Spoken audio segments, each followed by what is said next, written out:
करते हैं हम शुरू आज का काम प्रभु। हाँ, सुबह सवेरे लेकर तेरा नाम प्रभु। करते हैं हम शुरू आज का काम प्रभु। शुद्ध भाव से तेरा ध्यान लगाए हम, विद्या का वरदान तुम्हीं से पाए हम। हाँ, शुद्ध भाव से तेरा ध्यान लगाए हम, विद्या का वरदान तुम्हीं से पाए हम। तुम्हीं से है आगाज, तुम्हीं अंजाम प्रभु। करते हैं हम शुरू आज का काम प्रभु। गुरुओं का सत्कार कभी ना भूले हम, इतना बने महान गगन को छू ले हम। हाँ, गुरुओं का सत्कार कभी ना भूले हम, इतना बने महान गगन को छू ले हम। तुम्हीं से है हर सुबह, तुम्हीं से शाम प्रभु। करते हैं हम शुरू आज का काम प्रभु। सुबह सवेरे लेकर तेरा नाम प्रभु। करते हैं हम शुरू आज का काम प्रभु। हरे कृष्ण हरे कृष्ण। वसुदेव सुतं देवं कंस चाणूरमर्दनं, देवकी परमानंदं कृष्णं वन्दे जगद्गुरु। कृष्णं वन्दे जगद्गुरु। नारायणं नमस्कृत्य नरं चैव नरोत्तमं, देवीं सरस्वतीं व्यासं ततो जयमुदीरये। आप सभी को वंदन प्रणाम। अध्याय 13 आज समापन करेंगे, चर्चा संपन्न होगी। क्षेत्र क्षेत्रज्ञ विभाग योग। पहले 5 श्लोक में भगवान ने क्षेत्र क्षेत्र की व्याख्या समझाई, उसके बाद 20 साधन बताए इसको समझ में आने के लिए। उसके भगवान ने ज्ञेय तत्व की बात बताई। अब ज्ञेय और जो तत्व जान लेने के बाद विलक्षणता क्या है इसकी, ये भी बताई भगवान ने। अभी पिछली क्लास में हमने 20वें श्लोक तक समझा था। 20वें श्लोक से आगे आज हम बढ़ेंगे, लेकिन 19वां 20वां में एक बार समझ लेते हैं, फिर आगे बढ़ते हैं। 19वें और 20वें श्लोक में भगवान ने बताया प्रकृति और पुरुष। देखिए, पहले और दूसरे श्लोक में भगवान ने जो क्षेत्र और क्षेत्रज्ञ की बात बोली थी, उसका ये विस्तार रूप है, प्रकृति और पुरुष। क्षेत्र को यहाँ प्रकृति समझे और क्षेत्रज्ञ को यहाँ पे पुरुष। अब ये व्यष्टि रूप में है, पहले हमने समष्टि रूप में समझा था। मतलब व्यष्टि का मतलब है अब एक इंडिविजुअल, जैसे हम समझे अंग्रेजी में ना, छोटे रूप में बताया था भगवान ने। यहाँ पे एक व्यापक रूप में बता रहे हैं, है ना। समष्टि यानी व्यापक, व्यष्टि यानी व्यक्तिगत। प्रकृति और पुरुष दोनों को ही तुम अनादि समझो। अब यहाँ पे अनादि शब्द भगवान ने नित्य अनित्य नहीं बोला। अनादि का मतलब है कि यदि नित्य और अनित्य की बात करते हैं तो भगवान जो भक्ति योग और ज्ञान योग के साधकों की जो भावना है, जो अवधारणा है, उसको खंडित होती। क्योंकि अनादि शब्द जैसे हम समझे, भक्ति कैसा है, भक्ति, अब इसका जैसे मैं एक निवेदन करूं कि इस अध्याय में यदि कुछ लाइनों का हम सहारा लें अच्छे से, क्योंकि पढ़ते नहीं, कई बार हम लोग पढ़ते हैं तो अच्छी बात है, हम तो बार बार निवेदन करते हैं कि आप अपनी भावार्थ निकालें। तो इस भाव को समझने के लिए, इसको पकड़ने के लिए आप देखें, देखिए मैं निकाल बता रहा हूँ आपको लाइन, इस संख्या का 19वें 20वें श्लोक की जो लाइन है, आप देखेंगे है 19वें श्लोक की जो तीसरी लाइन, तीनों गुण प्रकृति से उत्पन्न होते हैं। गीता में भगवान ने प्रकृति को अनित्य या नित्य कहने के बजाय अनादि कहा है। हम एक शब्द की बात समझ रहे हैं, क्या कहा उन्होंने? क्योंकि यदि शांत यानी अनित्य कहें तो भक्ति का खंडन हो जाएगा। क्यों हो जाएगा? क्योंकि भक्त की दृष्टि में प्रकृति यानी भगवान की शक्ति होने से क्या है, वो भगवान से अभिन्न है। प्रकृति क्या है? वासुदेवम सर्वम, हमने समझा ना अध्याय 7 में। तो इससे यदि भगवान उसको अनित्य कह देंगे तो भक्ति का खंडन होगा, और यदि नित्य कह देंगे तो ज्ञान का खंडन होगा। क्योंकि जो ज्ञानी के लिए कौन है? सिर्फ क्या है? ब्रह्म है ना। प्रकृति को अनंत नित्य कहें तो ज्ञान का खंडन हो जाएगा, क्योंकि ज्ञान की दृष्टि से प्रकृति की सत्ता है ही नहीं। क्या है? ब्रह्म है। इस चीज को समझे हम? यदि हम बोल के चले जाते आपके पास भावार्थ में है, इसको पढ़ेंगे तो समझ में आएगी, चीजें पकड़ में आएगी। तो प्रकृति और पुरुष दोनों को ही तुम अनादि समझो, यानी इसका कोई डेट फिक्स नहीं है ना। और विकारों को तथा गुणों को भी प्रकृति से ही उत्पन्न समझो। प्रकृति से का मतलब क्या है? विकार तथा गुणों को भी प्रकृति से ही उत्पन्न समझो। कार्य और कारण को, कार्य और करण को हमने समझा है कि जो पंच महाभूत हैं और विषय हैं वो क्या है? कार्य हैं। यानी किसी के माध्यम से, किसी उपकरण से, इंस्ट्रूमेंट से हम कोई भी काम करते हैं, प्रोडक्शन होता है, वो क्या होता है? कार्य। तो विषय पंचमहाभूत कार्य किसके? करण के। ज्ञान इंद्रियों, कर्म इंद्रिया, ये करण है। क्रियाओं को उत्पन्न करने में प्रकृति हेतु कही जाती है। प्रकृति के बिना ये क्रियाएं हो नहीं सकती। और सुख दुखों के भोक्ता के रूप में पुरुष हेतु कहा जाता है। इसको हमने समझा था कि जैसे एक उदाहरण से हम समझ लें कि जैसे घड़ों में हम पानी भरें और सूरज को हम देखें, ठीक है, या कोई हम खुला बर्तन ले लें, यदि उसमें जल शांत है तो स्पष्ट दिखेगा, है ना। चंद्रमा दिखेगा या कोई भी तारा जिसकी हम प्रतिमा देखना चाहें, कब? जब जल शांत है, एकदम स्थिर है। लेकिन जैसे ही जल में विक्षोभ होगा तो हमें दिखेगा कि चंद्रमा की जो है ना छवि है ना, वो हिल रही है। लेकिन वास्तव में चंद्रमा की छवि नहीं हिलती। वास्तव में क्या हिल रहा है? जल, जिस पात्र में वो भरा हुआ है। अब देखिए, इस बात को हम समझे। पात्र क्या है? ये शरीर। जल क्या है? ये अंतःकरण। अंतःकरण जब दूषित होता है, अशुद्ध होता है, कामनाओं से युक्त होता है, तब इसमें हलचल पैदा होती है। अभी जैसे हम सोचें, देखिए बहुत सूक्ष्म बात हम आपके चरणों में निवेदन करें कि साधक का मतलब ये है साधने वाला, संतुलन साधने वाला।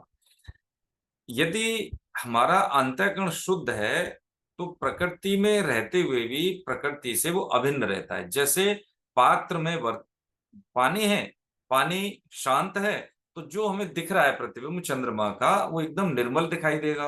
और कैसे दिखाई देगा? अगर जल शुद्ध है तो निर्मल दिखाई देगा, और शांत है तो एकदम स्थिर दिखाई देगा, ठीक है।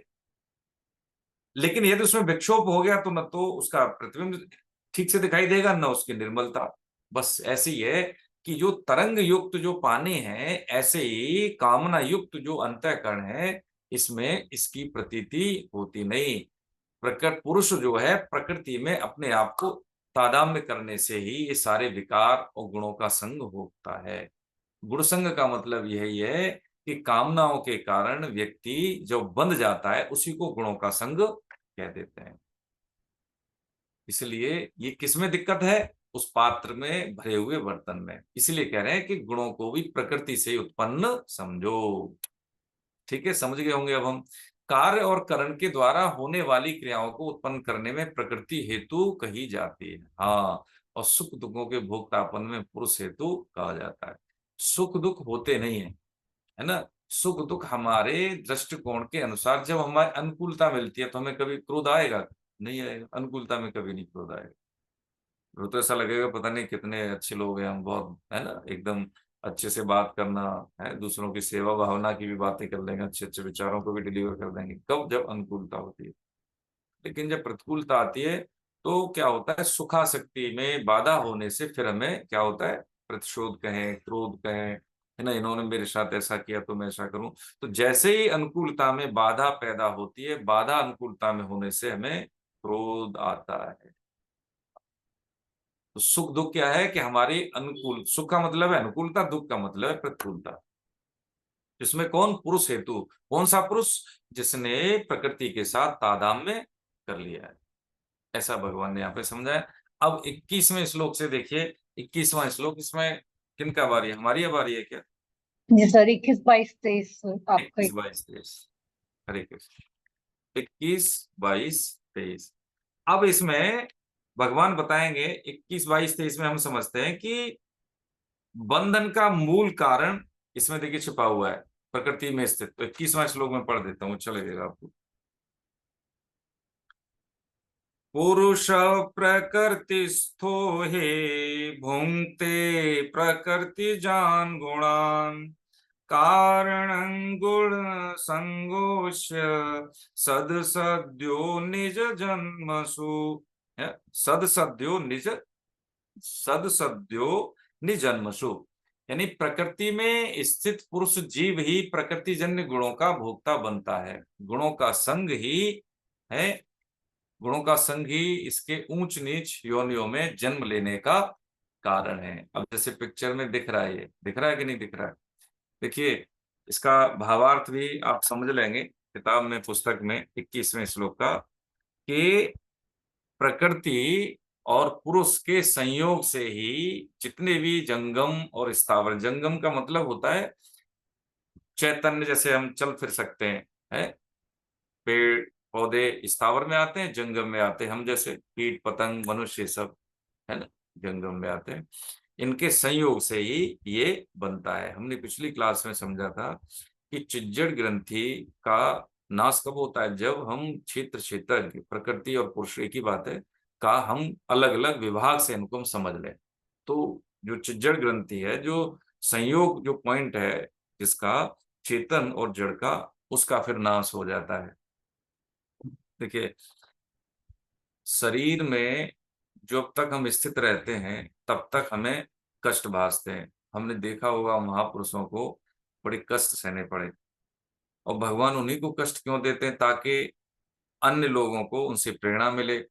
कि जैसे गुरु तेग बहादुर की हम बात करें, एक उदाहरण लेके आगे बढ़ते हैं, कि जब उसने, औरंगजेब ने, है ना, आप देखेंगे उसमें जब जब परिवर्तन के लिए, धर्म परिवर्तन के लिए उसने प्रेशर दिया और बहुत सारे अत्याचार किए, तो उस संबंधित क्षेत्र के लोगों ने कहा, देखो महाराज, ऐसा है कि हमारे जो गुरुदेव हैं, आप उनको बदल देंगे तो हम भी बदल जाएंगे, तो आप एक को बदलो ना, हमको अलग अलग क्यों ऐसे बाधा पैदा करते हैं? तो उनको, जब सेना पहुंची वहां पे, उनको पकड़ के ले गए। जब उनको कहा तो उन्होंने ये कहा कि जब भगवान यदि हमें इसी धर्म में पैदा करता तो हम इस्लाम में आते, हमें हमारा धर्म है इसलिए हम तो परिवर्तित होंगे नहीं। उनको बहुत कष्ट दिए। तो कष्ट उन्होंने कैसे सहन कर लिए? क्योंकि वो शरीर में स्थित नहीं थे, शरीर से उनका मोह भंग था, है ना। अब ऐसी चुनौतियां उसी को मिलती हैं जो इसको, मैंने कहते हैं, पात्र होता है उसी को डॉक्टर बनाते हैं, पात्र होता है उसी को इंजीनियर बनाते हैं, सबको तो इंजीनियर नहीं बनाते। ऐसे ही भगवान के विधान में जो साधक जिस कोटि का होता है, भगवान उसको, उसी को वैसी चुनौतियां देते हैं ताकि समाज में भागवतिक विधान को पोषण मिले। इस बात को हम समझ लें। अब हम सोचें कि भाई ऐसे उच्च कोटि के लिए हमें भी ऐसे करने पड़ेंगे, नहीं नहीं, कोई जरूरी नहीं है, कोई जरूरी नहीं। जो हमारी सामर्थ्य है उसी के अनुसार, जो हमें संतों ने, जो महापुरुषों ने जो अपने तप का फल हमें दे दिया है, उस बात को मान लेने से, उस साधन को कर लेने से हमें उतनी ही प्राप्ति होगी जितनी उनको हुई है। इस बात को हम समझ लें, ठीक है। तो कह रहे हैं, प्रकृति में स्थित पुरुष जीव ही प्रकृति जन्य गुणों का भोक्ता बनता है। क्योंकि हम जब तक विष का मतलब विषय, देखिए विषय का मतलब क्या होता है? विष से विषय बना है। अब विषय क्या होता है कि जैसे हम इंजीनियर बने हैं, वकील बने, आईएएस बने, तो वो भी तो विषय होता है। हाँ, उससे भी क्या होता है कि जैसे अभी हम कहें कि हमें डॉक्टर बनना है, दो बातें इसमें उदाहरण है क्या, कि मैं समाज की सेवा करूं, बहुत लोग कष्ट में है, मैं इंजीनियर बनना है, मुझे कुछ स्ट्रक्चर बनाना है, या मुझे आईटी एक्सपर्ट बनना है, तो कोई सेवा भाव है, वो अलग बात होगी, उससे भी भगवत प्राप्ति होती है। लेकिन इसमें यदि ये भाव होगा कि मेरा नाम होगा, पैसा मिलेगा, तो अंत तो गत्वा क्या है इस विषय का? इस सब्जेक्ट की बात कर रहे हैं। विषय का मतलब वो विषय वस्तु जिसको पढ़ के हम समाज में स्थापित होते हैं। तो उसका अंतिम गंतव्य यही होता है, अधिकतर की मुझे पद की, प्रतिष्ठा की, ऐश्वर्य की और धन की उपलब्धता होगी, इसके आधार पर मैं समाज में प्रतिष्ठित हो जाऊंगा। तो है तो अंत तो गत्ता विषय देने वाला। इसलिए भगवान ने क्षेत्र क्षेत्र का ज्ञान ने यही तो बताया कि मेरे मत में यही ज्ञान है। जो 20 साधन है, इससे उस ज्ञान की प्राप्ति होती, बाकी सब अज्ञान है। प्रकृति में स्थित होके, यानी विषय का मतलब क्या हुआ कि विषय विष देने वाले, ये ऐसा विषय जो कि एक जीवन समाप्त नहीं करता, करोड़ों जीवन समाप्त कर देता है ना। तो किसके कारण होता है? हमारा गुण के संग के कारण। गुणों के संग से ही हम विषय बनते हैं। इसके ऊंच नीच योनियों में जन्म लेने का कारण बनता है, यही कारण बनता है। देखो, हमने सबने समझा है, भरत मुनि का उदाहरण है, इतने उच्च कोटि के महापुरुष केवल एक हिरण के बच्चे में संयोग हो जाने से ऐसा हो गया। क्या हो गया? उनको हिरण की योनि मिली, लेकिन क्योंकि उस ज्ञान का कभी नाश नहीं होता, इसलिए उनको बोध था, है। यानी 2 जन्म लेने पड़े उनको केवल गुण के संग के कारण। ये बहुत समझ के सुलझने की बात है, और ठहर के एकदम हड़बड़ी में नहीं, कि वर्तमान जीवन यदि हमारा हाथ से निकल गया तो देखिए फिर कुछ नहीं होता, पछतावा के अलावा कुछ नहीं होता। अभी समय है, हाँ अभी, और इसमें कभी विलंब नहीं होता। और इसमें यह भी है कि यदि अभी हम जाग गए तो सारे साधन बेकार है। जैसे हम चलना सीख गए तो टिकड़ी बेकार है, जब हम चलना नहीं जानते तो माता जी ने टिकड़ी दी थी हमको चलने के लिए। अब हम टिकड़ी का सहारा नहीं लेते, चलने के लिए, दौड़ने के लिए लेते हैं, नहीं लेते। ऐसे ही कि जो भी हम साधन करते हैं, जो भी हम कर्म कांड कहें, साधन कहें, वो साधनों का कोई फिर मूल्य नहीं रहता। कौन सा? ये बोध हो जाए, स्मृति हो जाए, है ना। तो योनियों में जन्म लेने का कारण क्या बनता है? केवल गुणों का संग। प्रकृति में स्थित है पुरुष जीव ही। जीव क्या है? जीव क्या है? कामनाओं के कारण अपने स्वरूप का बोध नहीं है, वही जीवपना है ना। तो कह रहे हैं गुणों का संग ही इसके ऊंच नीच योनियों में जन्म लेने का कारण बनता है। प्रकृति में स्थित पुरुष, इसका जो एक सेपरेशन हम देखिए, एक समझ लेते हैं, इसमें भावार्थ में भी है आपके में, कि जैसे एक ऊंट का उदाहरण लें हम, कि एक किसान था गांव में, उसके ऊंट थे, और उसने अपनी वसीयत में लिख के गया कि भाई ऊंट का आधा भाग बड़े बेटे को, हाँ, और जो उसका जो चौथाई भाग छोटे बेटे को, और 5वां भाग मेरी बेटी को मिले। और कुछ समय के बाद उसका शरीर पूरा हो गया। ऊंटों की संख्या थी 19। अब 19 का कैसे बंटवारा हो? बहुत परेशानी हुई। तो उसमें हुआ क्या कि भाई, जब पंचायत लगी, कोई समाधान नहीं हुआ कि 19 ऊंट के आधा कैसे हो गए, 18.5, मतलब 19.5 का मतलब 10, तो 9.5 कैसे दें उसको? अब वो एक उनका दोस्त था, ऐसा ही सिर्फ रहा, तो वो आया अपने ऊंट पे, उसने 19 ऊंटों में अपना ऊंट बांध दिया। तो उसने हिस्सा किया कि 20 हो गए तो 20 का आधा दे दो उसके बड़े बेटे को, ठीक है। अब क्या हुआ कि 20 का चौथाई भाग दिया था उसने छोटे बेटे को, तो ठीक है, 20 का चौथाई 5 हो गया, छोटे बेटे को दे दिया, ठीक है। 5वां भाग दिया बेटी को, तो ठीक है, 20 का 5वां 4 होता है, 20 का 5वां वो दे दिया बेटी को, तो कितने हो गए? 10, 4 और 5, 19। और वो अपना ऊँट ले गया, बंटवारा भी हो गया सही से। बस ऐसी स्थिति होती है कि प्रकृति में स्थित पुरुष जीव ही प्रकृति जन्य गुणों का भोक्ता होता है, स्वरूप में कोई भी विकार नहीं है। केवल कामनाओं के कारण ही ये हमारे में विकार उत्पन्न होते हैं, और कामनाओं से ही गुणसंग होता है, गुणसंग होने से ही यानी जीव की दुर्गति होती है, पतन होता है उसका। आत्मा निर्विकार है, उसको कोई न कष्ट होता है, न कोई भोगता है। केवल कौन भोगता है? जीव अपना भोगता है। नरक में यातना शरीर होते हैं, है ना। और जो जमीन पे या स्थूल इस धराधाम पे हम देखिए ना, ये स्थूल शरीर है हमारा, है ना। तो इसको कष्ट मिलता है, इसको इसको यदि कोई हम जैसे होता है ना, हम विषय संगी हो जाते हैं तो हमें तुरंत ही कष्ट मिलते हैं। जैसे हमें किसी से प्रेम हो गया, है ना, और उधर से हमें प्रेम के बदले प्रेम मिले, या प्रेम हमेशा ही रहे, ऐसा होता नहीं है। तो जैसे ही विषय संगी होते हैं तो तुरंत हमें जलन भी होना शुरू हो जाती है, विकार, हलचल, है ना, होता है ना। धैर्य नहीं रहता उसमें, है ना, स्थायित्व नहीं रहता उसमें। अंतःकरण जो दूषित रहता है, अंतःकरण शांत नहीं रहता, है ना, जलन रहती है। ये क्या है? जैसे ही विषय संगी होंगे तुरंत ये शुरू हो जाएगा, इसमें ज्यादा समय नहीं लगता कि विषय संगी हो गए तो स्वर्ग नरक ना, वो तो बाद की बात है, लेकिन जलना अभी से शुरू हो जाएगा, है ना। तो यहाँ पे भगवान ने हमें ये बताया 21वें श्लोक में। 22वें श्लोक में कहते हैं यह पुरुष शरीर के साथ संबंध रखने से, क्या उपद्रष्टा, उपद्रष्टा बताया और अनुमंता बताया, कि जब यह चार चीज बताई इसमें भगवान ने 22वें श्लोक में। क्या बताई चार चीज इसमें? चार चीजें बताई इसमें कि देखिए, जब समस्या क्या होती है, प्रकृति के साथ जब संबंध हम मान लेते हैं, स्वीकार कर लेते हैं, तो प्रकृति से अपना संबंध मानने से क्या पुरुष के कितने स्वरूप हो गए, वो बता रहे हैं इसमें। क्या कैसे कैसे स्वरूप हो गए, कि प्रकृति के साथ संबंध मानने से एक तो उपद्रष्टा यानी देखने वाला, दृश्य को देखने वाला, उसके साथ मिलकर सम्मति यानी अनुमति देने से अनुमंता, अनुमति देता है ना कि मैं ये करता हूं, मेरे मैं अनुमति दे रहा हूं तो हो रहा है, और मैं भरण पोषण करने वाला हूं, ये मान लेता है तो भरता, है ना। और उसके संग से सुख दुख भोगने से भोक्ता, अपने को उसका स्वामी मानने से महेश्वर, परंतु स्वरूप से यह पुरुष परमात्मा इस नाम से कहा गया है। यह इस देह में रहता हुआ भी है, क्या है, इस देह में रहता हुआ भी कैसा है ये, इस देह में रहता हुआ भी देह से पर यानी सर्वथा संबंध रहता है। इस प्रकार पुरुष को और गुणों के सहित प्रकृति को जो मनुष्य अलग अलग जानता है, वह सब तरह का वर्ताव करता हुआ भी फिर जन्म नहीं लेता। ठीक है, ये बता रहे हैं, इस प्रकार पुरुष को और गुणों के सहित प्रकृति को जो मनुष्य अलग अलग जानता है, वह सब तरह का वर्ताव करता हुआ भी फिर जन्म नहीं लेता है। ये देखिए स्मृति की बात है इसमें।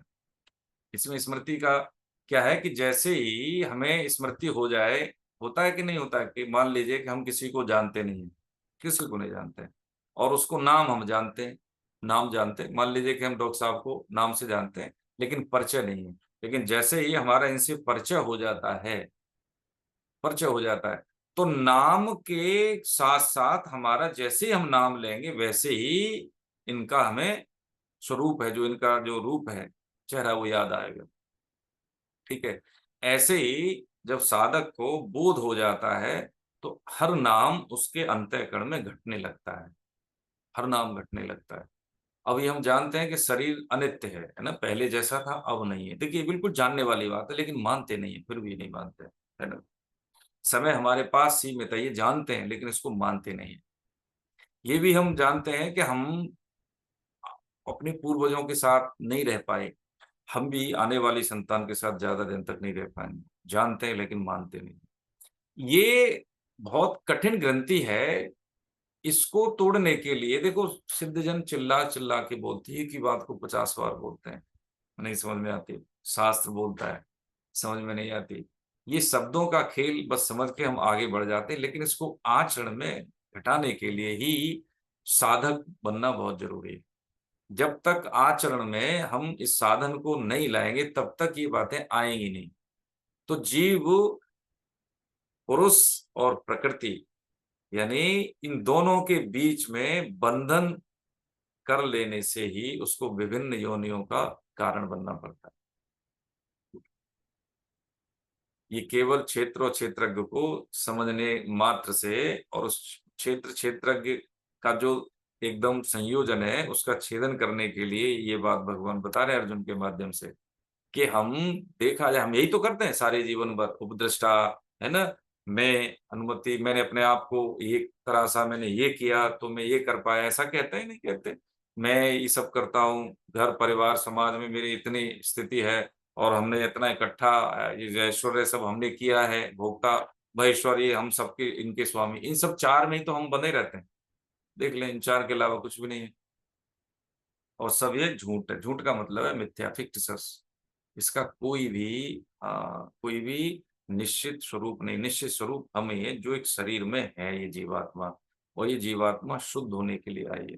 देखिए प्रभु जी, कोई शुद्ध होता है अपनी सामर्थ्य अनुसार ही तो शुद्ध होता है, चाहे वो साधन निष्कामता का कर ले, कर्मयोग का, चाहे वो सब में केवल एक तत्व के दर्शन करे जिसको कहते हैं ज्ञानी हो, चाहे वो ईश्वर के सब में दर्शन करे, भक्ति योग, या अपने आप के माध्यम से यानी ध्यान योग के माध्यम से अपने स्वरूप का बोध कर ले। ये अपनी अपनी स्थिति में है, कि जैसे हम कहें कि यथा योग सामर्थ्य के अनुसार, कोई एक व्यक्ति किसी दूसरे से तुलना करके इस तत्व की प्राप्ति नहीं कर सकता। सद्गुरुदेव है, अलग अलग शिष्य होते हैं, लेकिन यथा योग्य सामर्थ्य वो निर्देश देते हैं। इसमें जो चार जो परिधियां बताई जिसमें जीव बना हुआ है, बिल्कुल एकदम से आबद्ध है, पूरी तरह से स्वतंत्र नहीं, पूरी तरह से खिंचा हुआ है, बना हुआ है।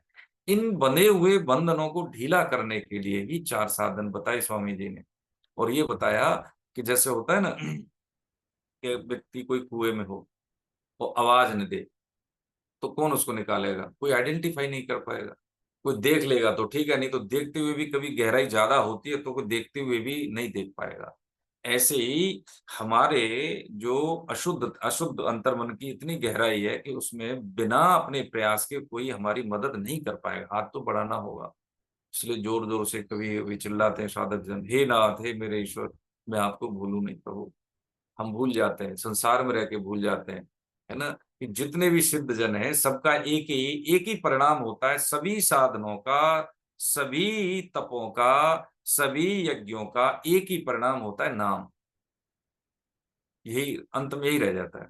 कितने ही हम कर्मकांड कर लें, कितने ही हम साधन कर लें, अंत में क्या रह जाता है? नाम। कितना ही हमें शास्त्र अध्ययन हो, कितने ही हमें श्लोक याद हो, कितने ही हमें मंत्र याद हो, अंत में रह जाता है क्या? नाम। बस यही नाम है।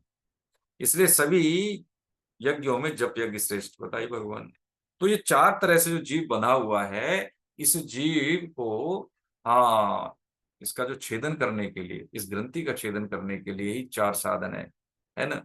चार साधन जैसे हमने कहा, एक तो उद्देश्य की क्या हो जाती है, स्पष्ट उद्देश्य होने से होता क्या है कि हम भ्रमित नहीं होते। देखिए ये बहुत बड़ी बात है, जैसे लिखने के लिए हमने बोला है, पुराने, अभी आप सभी सिद्धजन हैं तो वो तो सब कर चुके हैं। और जब ज्यादा दिन हम कर लेते हैं तो हमारा जो सीपीयू है ना, ये आइडेंटिफाई कर लेता है कि मुझे करना क्या है। होता है ना कि हमें कहीं भीड़ में किसी के दर्शन करने हैं, और भीड़ में हमारा उद्देश्य दर्शन करना है किसी का, तो हम भीड़ की चिंता नहीं करते, धीरे धीरे बच के अपना निकल जाते हैं। ऐसे ही है कि संसार में भ्रमित नहीं होते। यदि हमारा उद्देश्य स्पष्ट है तो हमें अचीव क्या करना है जीवन में, न तो हमें धन, न हमें मान सम्मान, न हमें ऐश्वर्य, न हमें भोग, वो हमें प्रभावित नहीं करते, उसकी रुचि उसमें नहीं रहती। पक्की बात है। सबसे बड़ा जो भोग होता है शरीरों का भोग होता है। देखिए आप सभी समझदार योग्य व्यक्ति हैं, और यहीं से व्यक्ति का पतन होता है। तो वहां से उसकी ग्रंथि कट जाती है। हाँ, वो समझता है कि देखिए, शिष्य शरीर से, दुर्लभ शरीर से भगवत प्राप्ति होती है, इसलिए इसका आदर सम्मान करना है, भोगों के लिए नहीं है। ठीक है, हम ग्रस्त हैं, इससे संसार में है जो वंश वृद्धि होती है, इससे भक्त भी पैदा होते हैं, इसलिए धर्मयुक्त आचरण ग्रस्त धर्म है हमारे, हमने समझा। लेकिन स्पष्ट उद्देश्य होने से ये चार चीजें हमारी कट जाएंगी। हम न उपद्रष्टा रहेंगे, न अनुमंता रहेंगे, न भरता रहेंगे, न भोगता रहेंगे। चार साधन से उपाय समझे हमने, ये तो होता है, लेकिन अब ये होता है तो इसको, हो रहा है तो होने थोड़ी दें, इसको काटना है हमको। आगे कैसे काटना है कि इस देह में रहता हुआ भी, हाँ, वो क्या करता है कि पुरुषों और गुणों के सहित प्रकृति को जो मनुष्य अलग अलग जानता है, वो सब तरह का बर्ताव करता हुआ भी जन्म नहीं लेता। फिर ये अंतिम जीवन हो जाता है उसका। बस यही बात है उसकी, है ना। कौन सी बात? कि हमें करना क्या है ये स्पष्ट, बस ये हो जाए। भीड़ में भी नहीं खोएंगे हम, बिल्कुल हमें अपना पता मालूम है तो, है ना। ये रास्ता है जंगल का, सिद्ध जनों का, है ना, तपस्वी का, शास्त्रों के माध्यम से हमें अपना श्योर शॉर्ट मार्ग को, हाँ, बस समझ लेना है और तदनुकूल देखिए आचरण करना है, तो जिंदगी ऐसे ही नहीं जाएगी, कमाई रहेगी। और ऐसी कमाई है, ये कभी कमाई खर्च नहीं होती, अव्यय है ये कैसी है, इसकी खर्च नहीं होती, यहाँ पे भी काम आएगी और वहां पे भी काम आएगी। और इसका सबसे प्रत्यक्ष अवगम हमने समझा है ना। हाँ, इसका प्रत्यक्ष लाभ क्या होता है कि यहाँ पे भी हमें शांति। देखिए प्रभु जी, ये अप्रोच ऐसी है कि प्रैक्टिकल, जैसे कहते हैं ना, अप्लाइड गीता का मतलब यही है कि यदि हम गीता का अनुष्ठान करते हैं व्यवहार में, तो हमारी मानसिक शांति, ठीक है, हमारे अंतःकरण में शांति रहेगी, हलचल नहीं रहेगी, जलन नहीं रहेगी, परेशानी नहीं रहेगी, अनुकूलता प्रतिकूलता में समता रहेगी। यही तो आनंद है, ये सुख दुख नहीं है, ये तीसरी अवस्था कहते हैं इसको। तो यहाँ पे भी जितने समय हम, हमारा शरीर इस धराधाम पर रहेगा, हाँ बिल्कुल आनंद में रहेगा, भगवान के विधान में मंगल में स्थिति में रहेगा, इसमें कोई कष्ट नहीं पा सकेगा। लेकिन अभी क्या है, ये मेरा है, है। जब बच्चा हमारी गोद में नहीं आता है कोई दिक्कत नहीं, लेकिन जैसे ही गोद में आता है उससे संबंध हमारे प्रगाढ़ हो जाते हैं कि इसलिए ये मेरा है, इसलिए इसको प्रतिकूलता मिलनी चाहिए। इसको प्रतिकूलता हो जाएगी तो मुझे कष्ट आएगा। लेकिन जब जीव अपने ही कर्मों का भोग भोगता है, हम भी तो अपने ही कर्मों का भोग भोगते हैं, लेना देना हम माता पिता संतान के रूप में हम चुकाते हैं, है ना। लेकिन इससे ज्यादा हमारा कोई संबंध नहीं। हमने कई बार समझाया कि जब तक जीव इस शरीर में तब तक है, लेकिन जैसे ही जीव शरीर छोड़ता है उसका किसी से कोई लेना देना नहीं। और जो रह जाते हैं संसार में उसका भी उस जीव से कोई लेना देना नहीं रहता है। लेकिन लेना देना इस हिसाब से है, यदि जो वंशज हैं उसके अपने पुण्य है या भागवतम का पाठ या कुछ ऐसा कुछ करते हैं उस कल्याण के लिए, तो उसका कल्याण हो सकता है। लेकिन ये जो शरीर है ये अनित्य है, ये हमें मिला हुआ है शुद्ध होने के लिए, कर्ज चुकाने के लिए। तो जिस हिसाब से, जिस जैसे होता है ना कि कोई भी जो कार्य जिस कार्य के लिए, या हम ऐसे समझे फोन है या हम समझे पेन है, तो पेन से क्या होता है, पेन से लिखा जाता है, ठीक है, पेन से लिखा जाता है। और उस पेन को कोई कहे करे ये तो गंदा पेन है, बेकार पेन है, तो ये पेन से कह रहा है तो इतना गुस्सा नहीं आएगा हमें, क्योंकि वो पेन की बात कह रहा है। ठीक है, मेरा 10 रुपए वाला है इसलिए इसकी कुछ ठीक है, चीजें इसकी कम है, चमक कम है इसकी। लेकिन अगर कोई ज्यादा महंगा लेंगे तो उसका ठीक है, उसका वो ज्यादा है। ऐसे ही शरीर होता है, कोई मान मिल रहा है अपमान मिल रहा है, तो शरीर को जैसे हमने पेन को अलग माना तो उसको किसी ने गलत या सही बोल दिया तो हमें ज्यादा फर्क नहीं पड़ा, है ना। ऐसे ही शरीर को कोई मान दे रहा है सम्मान दे रहा है तो इस शरीर को मान सम्मान देता है, आंतरिक जो तत्व है उसको नहीं। तो जो सिद्ध जन है वो प्रभावित नहीं होते, उनको वो नहीं लगता, अनुकूल प्रतिकूल परिस्थितियां उनको नहीं लगती। जब तक वो पेन हम हाथ में ले रहे लिख रहे हैं, जैसे ही उन्हें लिखना बंद कर दिया पेन को रख दिया, है ना। तो ऐसे ही शरीर एक साधन है। शरीर साधन, शरीर का उपयोग क्या है, भगवत प्राप्ति करना है शरीर। हाँ, जब तक इंद्रियों में दम है तब तक बिल्कुल कड़क है शरीर, तब तक चुकी अवस्था का नहीं है, फिर तो कुछ नहीं हो सकता प्रभु जी, कुछ नहीं हो सकता।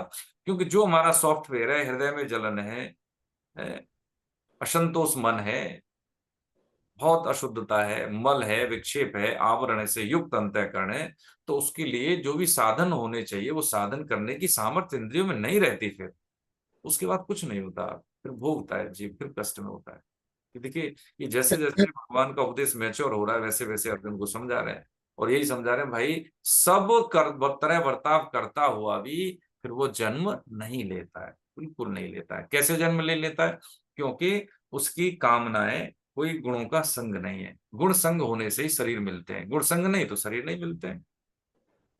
शरीर मिलने का या जीवन जैसे कहते हैं ना कि जीवात्मा को अन्य कोई भी शरीर मिले उसका एक ही कारण होता है कि कोई उसकी कामना बाकी है।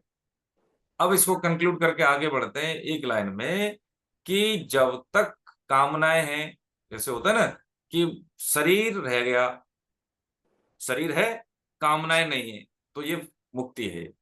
शरीर नहीं रहा कामनाएं रहेंगी तो फिर यही बंधन है। सामान्य भाषा में से समझ लें, है ना। शरीर रहते हुए हमें इनसे मुक्त होना है, ये लाभकारी है। और शरीर जा रहा है लेकिन कामना है तो बस ये हानिकारक है, बस इतनी सी बात है इसमें, ये बात समझनी है इसको। हरे कृष्ण, आगे बढ़े। हाँ, 24वां श्लोक प्रभु। जय हरे कृष्ण गुरु जी। हाँ। ध्यानेनात्मनि पश्यन्ति केचिदात्मानमात्मना अन्ये सांख्येन योगेन कर्म योगेन चापरे। 25वां भी पढ़ दो पहले। हाँ जी, हाँ जी। अन्ये त्वेवमजानन्तः श्रुत्वान्येभ्य उपासते ते अपि चाति तरन्त्येव मृत्युं श्रुतिपरायणाः। कई मनुष्य ध्यान योग के द्वारा, कई सांख्य योग के द्वारा और कई कर्म योग के द्वारा अपने आप से अपने आप में परमात्म तत्व का अनुभव करते हैं। दूसरे मनुष्य इस प्रकार ध्यान योग, सांख्य योग, कर्म योग आदि साधनों को नहीं जानते, पर दूसरों से, जीवन मुक्त महापुरुषों से यानी कि दूसरों से सुनकर ही उपासना करते हैं। ऐसा वे सुनने के अनुसार आचरण करने वाले मनुष्य भी मृत्यु को तर जाते हैं। हरे कृष्ण, बहुत बढ़िया। देखिए, इसमें हम समझते हैं कि इसमें 4 साधन बता रहे हैं, ठीक है, 2 श्लोकों में ठीक है, 4 साधन कौन से बता रहे हैं कि अलग अलग अनुभव करने के लिए। कौन सा अलग अलग? प्रकृति और पुरुष को। कई मनुष्य ध्यान योग के द्वारा, कई सात सांख्य योग है, 7 दिन है ये, ठीक है, और कई कर्मयोग के द्वारा अपने आप से अपने आप में परमात्म तत्व का अनुभव करते हैं। देखिए, इसमें समझने की बात यह है कि सांख्य योग में क्या है, विवेक की मुख्यता है इसमें, ज्ञान योग जिसको हम कहते हैं, ठीक है। और जब कामनाएं आ सकती हैं तो सेवा भाव से, निष्काम भाव से व्यक्ति शुद्ध हो जाता है। ये जो अंतर है प्रकृति और पुरुष का, इसको वो भेद स्पष्ट होता है उसको कर्म योग के माध्यम से। इसमें स्पेलिंग मिस्टेक है काफी, ठीक है।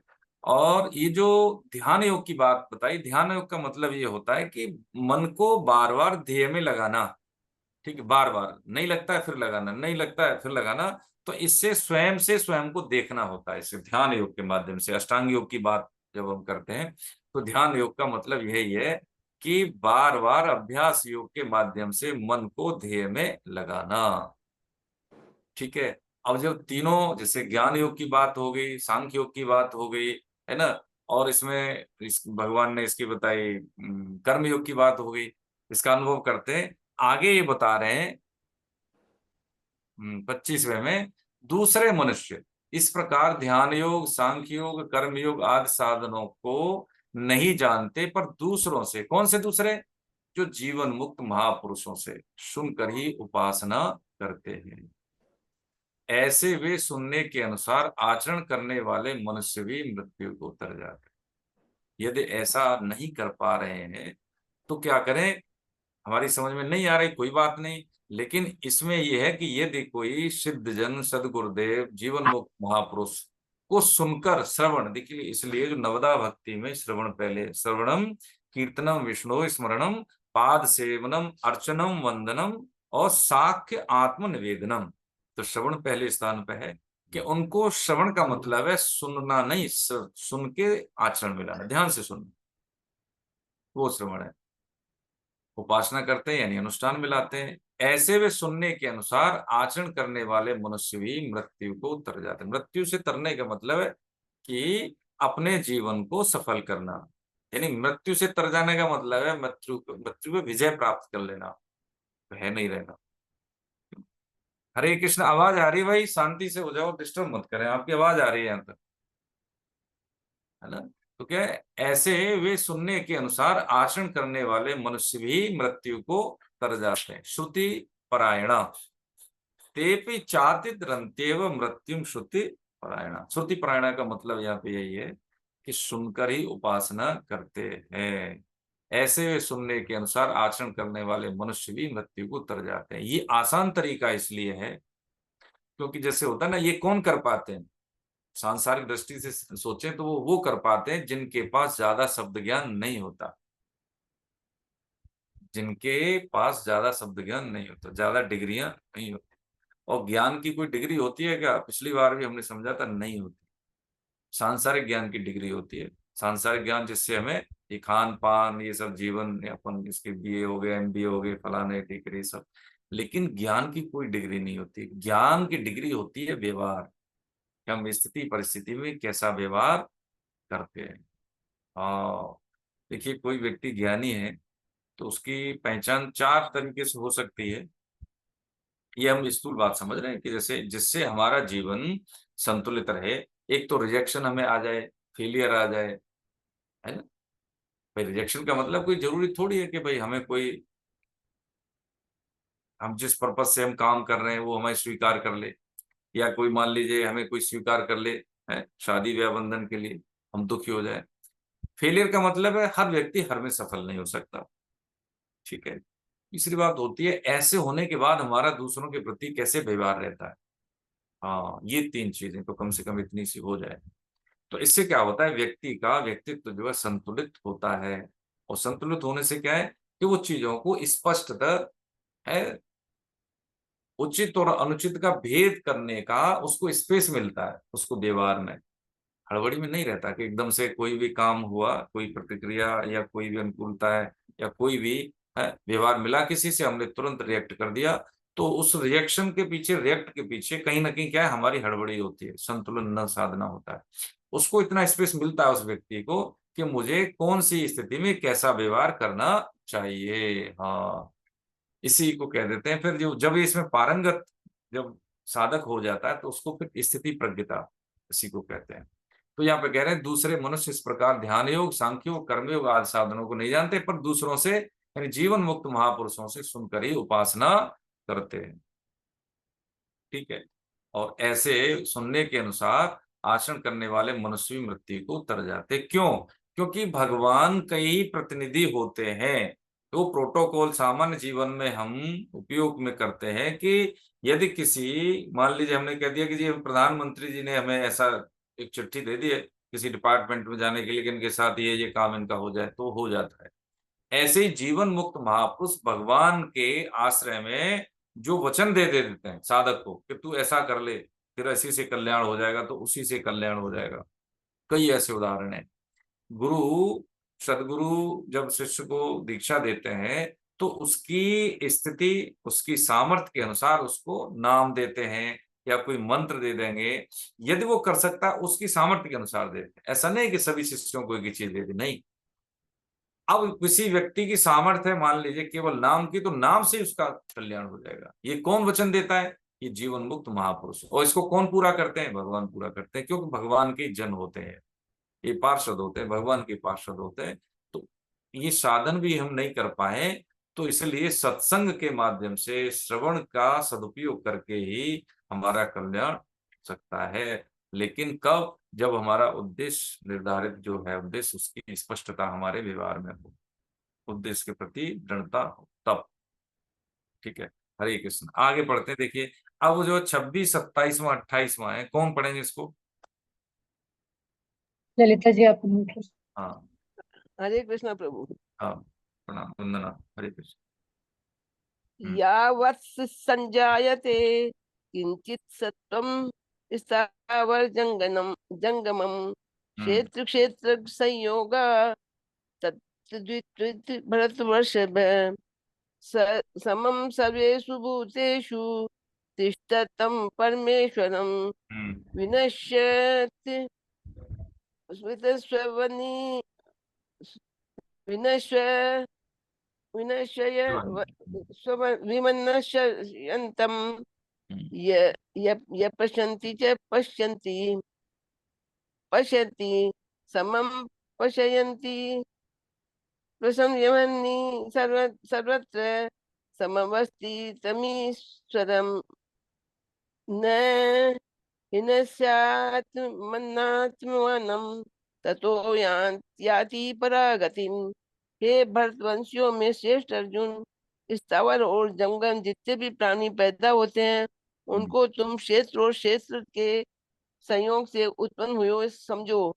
जो नष्ट होते हुए संपूर्ण प्राणियों में परमेश्वर को नाश रहित और समरूप में स्थित देखता है, वही वास्तव में सही देखता है। क्योंकि सब जगह समरूप में स्थित ईश्वर को समरूप में देखने वाला मनुष्य अपने आप से अपनी हिंसा नहीं करता, इसलिए वह परम गति को प्राप्त होता है।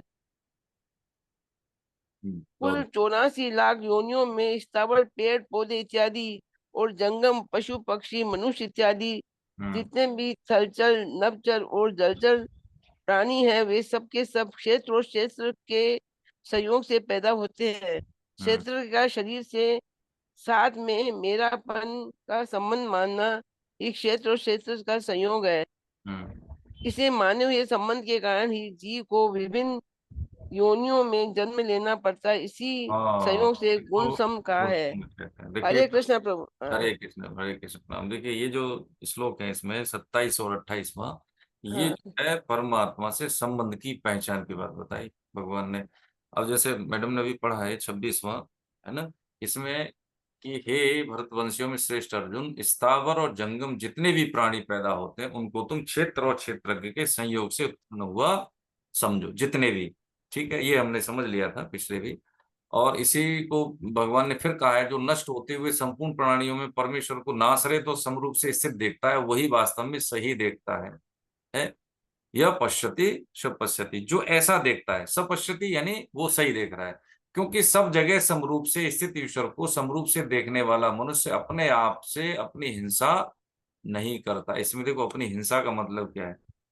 जैसे मान लीजिए कि हम अपने कैरियर को, जैसे बालक होता है ना, पढ़ाई ना करे कुछ और करे, तो क्या कर रहा है, अपने कैरियर का ही नाश कर रहा है। ऐसे ही हम जीवन में किस लिए आए हैं वो काम न करें तो क्या कर रहे हैं, हम अपना ही नाश कर रहे हैं, शरीर का नाश कर रहे हैं, समय का नाश कर रहे हैं। और जो संसाधन दिए प्रकृति प्रदत्त भगवान ने है भगवत प्राप्ति के लिए, उसका नाश ही तो कर रहे हैं। तो कह रहे हैं कि जो मनुष्य अपने आप से अपनी हिंसा नहीं करता, कौन, जो ईश्वर में क्या कह रहा है, क्योंकि सब जगह समरूप से स्थित ईश्वर को समरूप से देखने वाला मनुष्य अपने आप से अपनी हिंसा नहीं करता, इसलिए वह परम गति को प्राप्त होता है। परम गति का मतलब इसमें यही है कि ये उच्च गति, यही गति, और इससे परम गति कौन सी है, जीवात्मा जब जीवपने से मुक्त हो जाए, ये परम गति है, यही परम गति है। और देखिए इसमें एक चीज और हम समझें, कबीरदास जी का देखिए बहुत अच्छा लगेगा आपको, याद आ रहा है, खोया कहे सो बावरा, खोया मतलब तो नहीं, लॉस्ट हो गया, खोया कहे सो बावरा, पाया कहे सो कूर, कूर का मतलब कुत्ते से होता है, खोया कहे सो बावरा, पाया कहे सो कूर, पाया खोया कुछ नहीं, ज्यों का त्यों भरपूर। ये कबीरदास ही है। ज्यों का त्यों भरपूर का मतलब क्या है कि जैसे इस संसार की प्रतीति है, प्राप्ति नहीं, लेकिन जो प्राप्ति है वो हमें प्रतीति दिखती है, इसलिए उल्टा हमें रिजल्ट मिलते हैं, है ना। परमात्म तत्व की प्राप्ति नित्य प्राप्त है। देखिए स्वामी जी ने बड़े अनुभव की बात समझाई, समझ में आ जाए तो पकड़ने की कोशिश करें प्रभु जी हम, कि उन्होंने कहा कि देखो कि ये पता लग जाए, होता है ना कई बार कि हमें स्मृति नहीं है, हमारे पॉकेट में पेन रखा है लेकिन ध्यान नहीं है, कोई ध्यान लगा देता है तो याद, अरे हाँ मेरे ऐसे ही है, कि परमात्म तत्व की प्राप्ति नित्य है, संसार शरीर की प्राप्ति है नहीं, ये प्रतीति है, प्रतीति और ये प्राप्ति। तो भगवत प्राप्ति जैसा कोई एक कोई चीज है नहीं, सत्य बात उन्होंने बताई। वो क्यों, क्योंकि ये नित्य प्राप्त है, शरीर संसार के सम्मुखता होने से इसकी जो प्राप्ति है वो प्रतीति लगती है कि ये अलग से कहीं हमें प्राप्त होना पड़ेगा। बस क्या है कि केवल सम्मुखता होने से ही ये जो स्वरूप का बोध है वो होता है, ये अलग से कहीं लाना नहीं होता, ये स्वरूप का ही बोध है, वो हमारे ही अंदर है, वो है ना। जैसे बताया ना भगवान ने, पुनः जो उपद्रष्टा, अनुमंता, भोक्ता, भर्ता, ये जब स्थितियों का अलग अलग स्थितियां हो जाती हैं उसकी, तो उसी में जीव आबद्ध रहता है। बस ये हटने के बाद ही, जैसे ही भगवान की सम्मुखता होती है तो उसकी सृष्टि, भगवान की संसाधन, भगवान की संपदा और भगवान का अंश दोनों अलग अलग होने लगते, ठीक है। जब ये बोध हो जाता है स्वरूप का, तो ये भाव जो भगवान बता रहे हैं अर्जुन के माध्यम से, ये हमारे भाव समझ में आने लगते हैं। लेकिन अब तक की गीता यात्रा में यदि हमने साधन किए तो बिल्कुल समझ में आएंगे, और नहीं किए तो हम अपनी हिंसा कर रहे हैं, अगर किए तो हमने अपनी हिंसा पे लगाम लगाने के प्रयास कर दिए। हाँ ये बात बिल्कुल मान लें प्रभु जी। एक बात और निवेदन करें कि समय रहते, जैसे होता है ना बच्चा कैरियर में हो, पढ़ रहा हो, लिख रहा हो, लेकिन जैसी छोटी क्लास से उसकी जैसे समझ आ गई, उस समझ के अनुसार वो अपने प्रयास ठीक कर देता है, तो उसकी जो होती है ना स्थिति ठीक हो जाती है, उच्च स्थिति हो जाती है। और उसको जब चुनौतियां मिलती हैं उसके कैरियर में, तो उसका वो रेमेडियल ढूंढ ढूंढ लेता है, यानी उसको सहायता मिलती है उसकी तैयारी के कारण, उसकी मेहनत के कारण। ऐसे ही जब साधक अपनी साधना के काल में, है ना, जैसे होता है ना, हमने अनुभव किया है, निवेदन भी किया है 4-5 बार, कि यम और नियम ये दोनों सद जाएं तो साधक बड़ी अच्छी स्थिति में होता है। उसका हृदय शुद्ध होने लगेगा। जब हृदय शुद्ध होने लगेगा तो उसके विचार, उसके व्यवहार शुद्ध होने से हर जीवन में आई हुई चुनौती को वो अवसर के रूप में लेता है, क्योंकि वो जानता है कि ये सब चीजों के आधार या मिलना या प्राप्त होना, मेरे नाम बढ़ाई होना, ये कुछ भी नहीं है, ये सब नश्वर होने वाली है, इनके द्वारा मैं शुद्ध होता हूँ। बस इतना सा भगवान ने मौका दिया, ये जान लेता है। तो क्या कहते हैं, भगवान कह रहे हैं कि भैया अपनी हिंसा नहीं करता, कौन, जो ये जान लेता है कि मुझे इसमें करना क्या है, इस जीवन में करना क्या है, मैं क्यों इस जीवन में आया, है ना। समय ऐसे ही जा रहा है, संसाधन भी जा रहे हैं, शरीर भी ऐसे ही जा रहा है, शरीर भी तो घट रहा है, लेकिन इसमें हमारी कामनाएं, भोगने की इच्छा ये कम नहीं हो रही, हृदय में शांति नहीं है, बड़ी जलन है ना। आज तो हमारा सम्मान नहीं हुआ, आज हमारी बात नहीं मानी, बच्चों ने नहीं मानी, है ना, हमने इतना किया, तो इसका मतलब क्या है कि बहुत तरंगे हैं, बहुत उथल पुथल है अपने इसमें हृदय में। तो इसे उथल पुथल से क्या है कि हम कहीं टिकेंगे नहीं, इसलिए साधन करें, ये हमारी समझ में नहीं आ रहा कैसे होगा, ये भगवान जाने। लेकिन साधन हम 4 करते हैं, उद्देश्य राइटिंग लिखते हैं, भगवान नाम संकीर्तन करते हैं, गीता से लोगों को जोड़ते हैं, स्वाध्याय करते हैं, तो ये साधन ही हमारे अंतःकरण को शुद्ध करेगा। नाम जप, गीता अध्ययन, मानस का पाठ, लेकिन कोई एक पकड़ ले, ठीक है, कोई एक पकड़ ले, करें उसको जरूर। कुछ समय के बाद क्या होता है कि हमारी रुचि नाम में आने लगेगी, तो अंतःकरण शुद्ध होने लगेगा, बिल्कुल शुद्ध होने लगेगा, चीजें समझ में आएंगी। फिर पूरा भगवान का विधान हमें वो चीजें प्राप्त करने के लिए सहायता करते हैं। ऐसे संत जन मिल जाएंगे, ऐसे संग मिल जाएगा, सत्संग का लाभ हो जाएगा, शब्दों का जो प्रभाव होता है वो समझ में आने लगेगा। अभी शब्द हमारी समझ में नहीं आते, फिर वो शब्दों का प्रभाव समझ में आने लगेगा। इसके लिए कोई वैज्ञानिकता जरूरी नहीं है व्यवहार में, कोई अलग से शब्दकोश जानने की जरूरत नहीं है कि यदि हम कुछ शब्द ज्ञान कर लेंगे तो शायद हमारा ना, इससे कोई लेना देना नहीं है। जो ज्ञान है, जो अभी जो वर्तमान हमारी अवस्था है, चाहे वो शारीरिक या मानसिक या वो जैसे बौद्धिक, उस अवस्था के आधार पर ही हमें अनुभव हो सकता है। सिर्फ क्या है, स्वीकार कर लेना है। जो भी हमारे महापुरुषों की बातें हैं, सत्संग के माध्यम से मिले, शास्त्रों के माध्यम से मिले, और हमारे रुचि योग्य हैं, यथा सामर्थ्य, बस उसको हम तदनुकूल आचरण में ले आए, बस उसी से काम हो जाएगा, है ना। ये भगवान ने कह रहे हैं। अब आगे भगवान कहते हैं 29वें श्लोक में, 29वां 30वां, कौन पढ़ेंगे प्रभु जी? हरे कृष्ण। उर्मिला मैडम अनम्यूट हो हाँ, गई।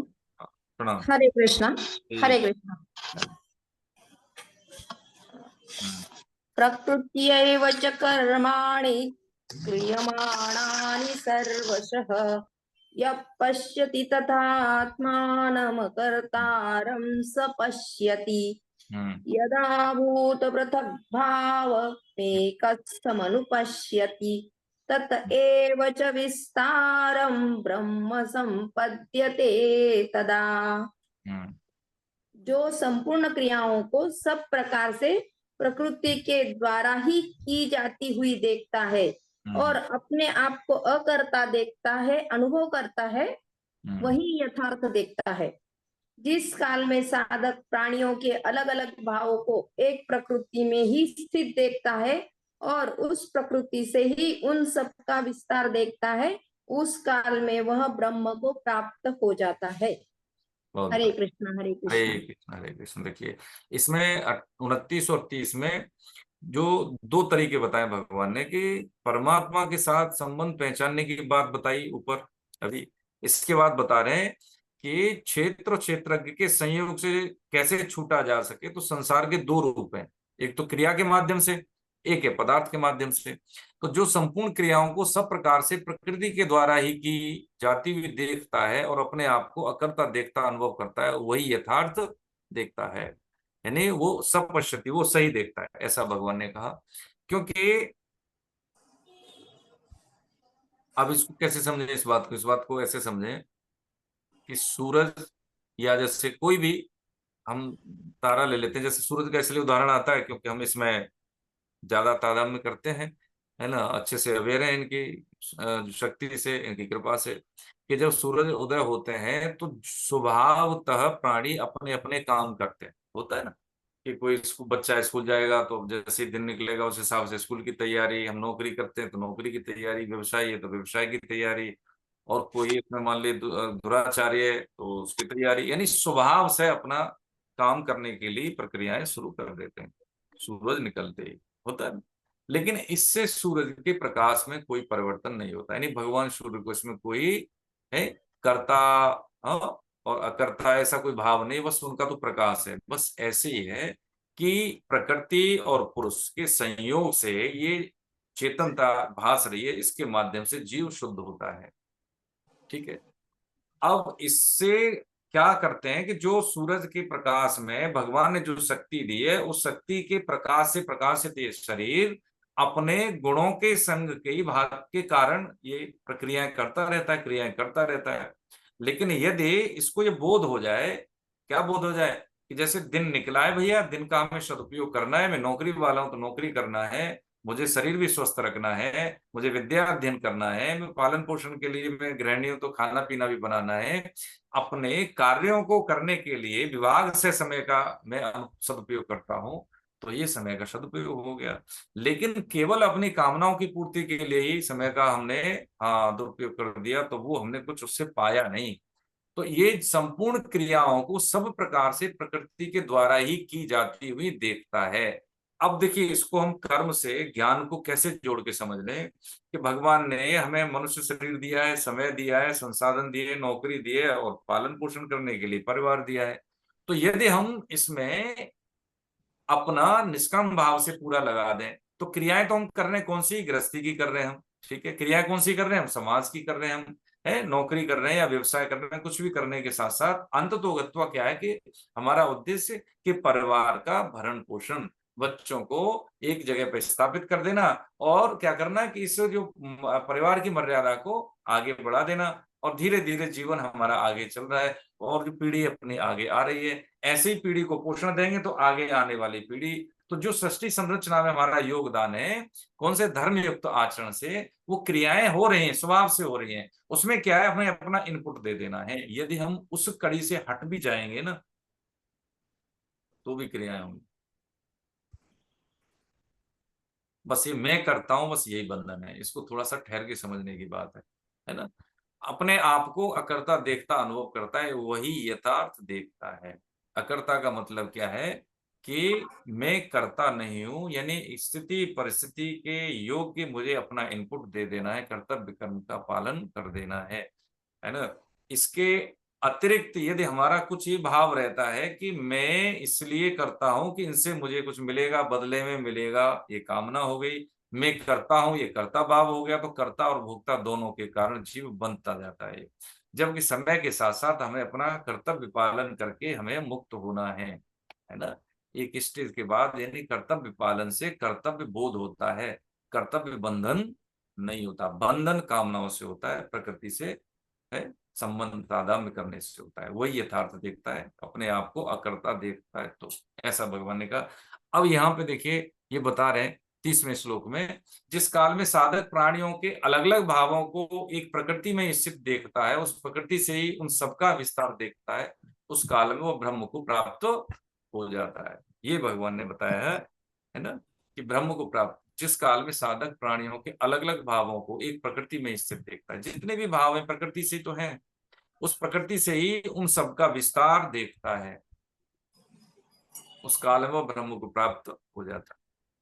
ठीक है, अब ये बात समझ में आने के लिए देखिए, फिर वही इसमें कोई दो तीन चीजें इसमें चैप्टर में है। एक तो भगवान ने जड़ और चेतन की, यानी क्षेत्र की बात कही, इसी को फिर उन्होंने विस्तार में प्रकृति और पुरुष की बात की। फिर भगवान ने 20 साधन बताए, फिर ज्ञेय तत्व की बात की। अब इस तत्व को जान लेने से क्या होता है कि ब्रह्म की प्राप्ति, ये बात की।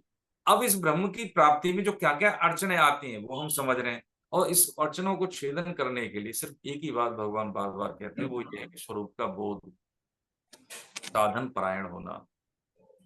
31वें में कहते हैं, हे कुंती नंदन, यह पुरुष स्वयं अनादि होने से और गुणों से रहित होने से अविनाशी परमात्म स्वरूप ही है। यह शरीर में रहता हुआ भी नहीं रहता, शरीर में रहता हुआ भी नहीं रहता, और इसके प्रकाश से ही सब कुछ प्रकाशवान है।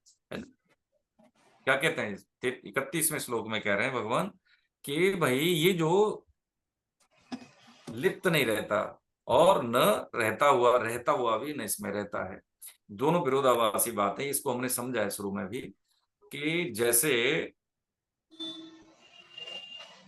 इंद्रिय विषय, इंद्रिय मन बुद्धि अहमो परमात्मा, ठीक है, आत्मा परमात्मा से तो प्रकाशित है। ऐसे ही जैसे चुंबक को ढक दें और लोहे आकर्षित तो होता है ना, उससे चुंबक को ढक दिया और लोहे के कण तो आकर्षित होता है। ऐसे ही भगवान परमात्मा के प्रकाश से ही आत्मा प्रकाशित है, और उस आत्मा से ही सब कुछ चल रहा है, सब कुछ एक्टिव हो रहा है, दिख रहा है हमें, लेकिन ऐसा है नहीं, है ना। तो हे कुंती नंदन, यह पुरुष स्वयं अनादि होने से, गुणों से रहित होने से अविनाशी परमात्म स्वरूप ही है, ऐसा भगवान ने कहा इसमें। और आत्म तत्व सनातन है, इसका जन्म नहीं होता, अनादि कहा गया है, प्रकृति के 3 गुणों से रहित कहा गया है। अब ये जो प्रकरण है ज्ञान योग का, थोड़ा सा बोरियत सा लगने लगता है, क्योंकि उसमें रस तो है नहीं। रस इसलिए नहीं है क्योंकि ये ज्ञानियों की भाषा है, और ज्ञानियों की भाषा को हम कैसे समझें? ज्ञानियों की भाषा को समझने के लिए वो भाषा सीखनी पड़ेगी। अगर हिंदी जाननी है तो हिंदी सीखनी पड़ेगी, संस्कृत का अर्थ समझना है तो संस्कृत सीखनी पड़ेगी। ये बस ऐसी बात है। यहाँ पे क्या होता है कि यहाँ पे निर्गुण निराकार कोई साधन अवलंबन न होने के कारण साधक प्राय प्राय होता क्या कि यहाँ पे वो उनकी रुचि नहीं रहती।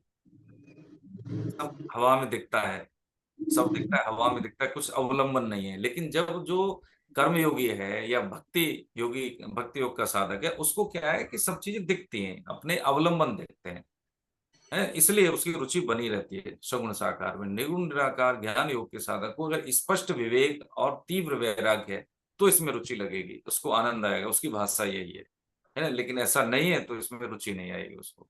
तो काम वर्ग की बात हम यहाँ पे समझ लें कि भगवान ने ये कहा कि गुण ही गुण में बरतते हैं, प्रकृति और पुरुष के तादात्म्य से जीव बन जाता है। यदि इसको ये बोध हो जाए कि मुझे नित्य प्राप्त परमात्मा है, ये भोगों के कारण मुझे, गुण संगों के कारण मुझे बार बार विभिन्न शरीरों में दौड़ना पड़ता है, तो स्पष्ट बोध हो जाने से, प्रकाश होने से उसको फिर क्या है, शुद्ध और अशुद्ध का भेद पता लगने लगता है। उसको जीवन में करना क्या है, बस ये स्पष्टता उसको हो जाती है।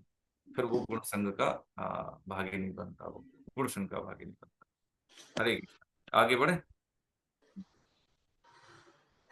32वां तो 33वां मैडम। हरे जय कृष्ण। श्री कृष्ण, जय श्री कृष्ण। यथा सर्वगतं सूक्ष्म्यात् आकाशं नोपलिप्यते सर्वत्र अवस्थितो देहे तथात्मा लोक नोपलिप्यते। जैसे सब जगह व्याप्त आकाश अत्यंत सूक्ष्म होने से कहीं भी लिप्त नहीं होता, ऐसे ही सब जगह परिपूर्ण आत्मा किसी भी देह में लिप्त नहीं होता। नेक्स्ट भी पढ़ूं क्या? हाँ 33वां। यथा सर्व जी। यथा प्रकाशयते यतेकः कृत्स्नं लोकमिमं रविः क्षेत्रै क्षेत्री तथा कृत्स्नं प्रकाशयति भारत। अगला नेक्स्ट भी क्षेत्र क्षेत्रज्ञ योरे योरे नहीं, इसी को पढ़ दी, मंत्र। 22 से 32 33 पढ़ दी हाँ हिंदी। जी। ये भरत वंशो, जैसे सब जगह व्याप्त आकाश अत्यंत सूक्ष्म होने से कहीं भी लिप्त नहीं होता, ऐसे ही सब जगह परिपूर्ण आत्मा किसी भी देह में लिप्त नहीं होता। आगे हे भरत वंशोद्धव भव अर्जुन, जैसे एक ही सूर्य इस संपूर्ण संसार को प्रकाशित करता है, ऐसे ही क्षेत्रज्ञ आत्मा संपूर्ण क्षेत्र को प्रकाशित करता है। इस प्रकार जो ज्ञान रूपी नेत्रों से क्षेत्र और क्षेत्र के विभाग को तथा कार्य कारण सहित प्रकृति से स्वयं को अलग जानते हैं, वे परमात्मा को प्राप्त हो जाते हैं। जय श्री कृष्ण। जय श्री कृष्ण। देखिए ये 32वां श्लोक है, 32वां 33वां। इसमें भगवान आत्म स्वरूप का वर्णन करते हैं अगले 2 श्लोक में, 32 और 33वें में। ठीक है, यहाँ पे कह रहे हैं जैसे सब जगह व्याप्त आकाश अत्यंत सूक्ष्म होने से कहीं भी लिप्त नहीं होता, ऐसे ही सब जगह परिपूर्ण आत्मा किसी में भी, जैसे होता है ना, बारिश हो गई है ना, बादल आ गए, धूप निकल आई है, या धुआं हो गया कहीं पे, ऐसा होता है ना, लेकिन आकाश में कोई परिवर्तन नहीं होता। ऐसे ही जैसे परिवर्तन हुआ, बारिश हुई, बादल आए, लेकिन उसके बाद बादल छट गए। आकाश पहले भी ऐसा ही था, बाद में भी होता है, लेकिन जो परिवर्तन होता है किसमें होता है, क्षोभ मंडल में होता है ना, जिसमें हम रहते हैं, है ना, इसको क्षोभ मंडल कहते हैं। लेकिन आकाश इससे निर्लिप्त है। वही तुलना यहाँ भगवान कह रहे हैं कि व्याप्त आकाश अत्यंत सूक्ष्म होने से कहीं भी लिप्त नहीं होता, ऐसे ही सब जगह परिपूर्ण आत्मा इतना सूक्ष्म है कि किसी भी देह में लिप्त नहीं होता, इसको शरीर की सीमाओं में नहीं बांधा जा सकता। लेकिन साधन परायण न होने के कारण, साधन न करने के कारण, अंतःकरण दूषित होने के कारण, संसार की ओर सम्मुखता होने के कारण इधर हमारी दृष्टि नहीं होती। भगवत प्राप्ति के लिए अलग से कुछ नहीं करना, केवल सम्मुखता होनी है। उसमें कोई अलग से प्राप्ति करने के लिए हमें कुछ मिल जाएगा, बाहर से ज्ञान मिल जाएगा, जैसे हमें पुस्तक पढ़े तो कुछ जानकारी मिल गई, ऐसे भगवत प्राप्ति नहीं है। वो नित्य प्राप्त है, लेकिन क्या है, जो मल है, जो विक्षेप है, वो आवरण है, बस उसको हटाना होता है साधन के माध्यम से। इतनी बात हम समझ लें प्रभु जी। हो सकता है हमारी बात समझ में ना आए, कारण इसमें यह है कि ये हकीकत में ये वो भाव है जिस भाव को प्राप्त करने के लिए हमें अपने आप से कुछ अपने आप को तराशना होता है? कुछ व्यवहारों से, कुछ अनुष्ठान से, कुछ साधन से। तो अंतःकरण हमारा जो मल है ना, वो मल अलग होता है। विक्षेप यानी जलन है, अशांति। आवरण का मतलब है अज्ञान। ये तीन वही तो है। ये तीन जो ऐसे साधन, वो जो हमारे जो रोग हैं, जिसके माध्यम से हमें बोध नहीं हो पाता। यहाँ पे 33वें श्लोक में ही भगवान यही कह रहे हैं कि हे भरत वंशोद्भव अर्जुन, जैसे एक ही सूर्य संपूर्ण संसार को प्रकाशित करता है, ऐसे ही क्षेत्रज्ञ यानी आत्मा, क्षेत्र को जानने वाला, संपूर्ण क्षेत्र को प्रकाशित करता है। इस प्रकार जो ज्ञान रूपी नेत्रों से, अब यहाँ पे पहले क्या बताया कि जैसे एक ही सूर्य, हमने समझ भी लिया है ना, संपूर्ण संसार को प्रकाशित करता है एक ही सूर्य पूरी सृष्टि के लिए। है भारी है कि नहीं है? बिना सूर्य के जीवन की संकल्पना नहीं है। बस ऐसे ही संपूर्ण संसार को प्रकाशित करता है कौन? आत्मा। ठीक है, ऐसे ही क्षेत्र की आत्मा संपूर्ण क्षेत्र को प्रकाशित करता है।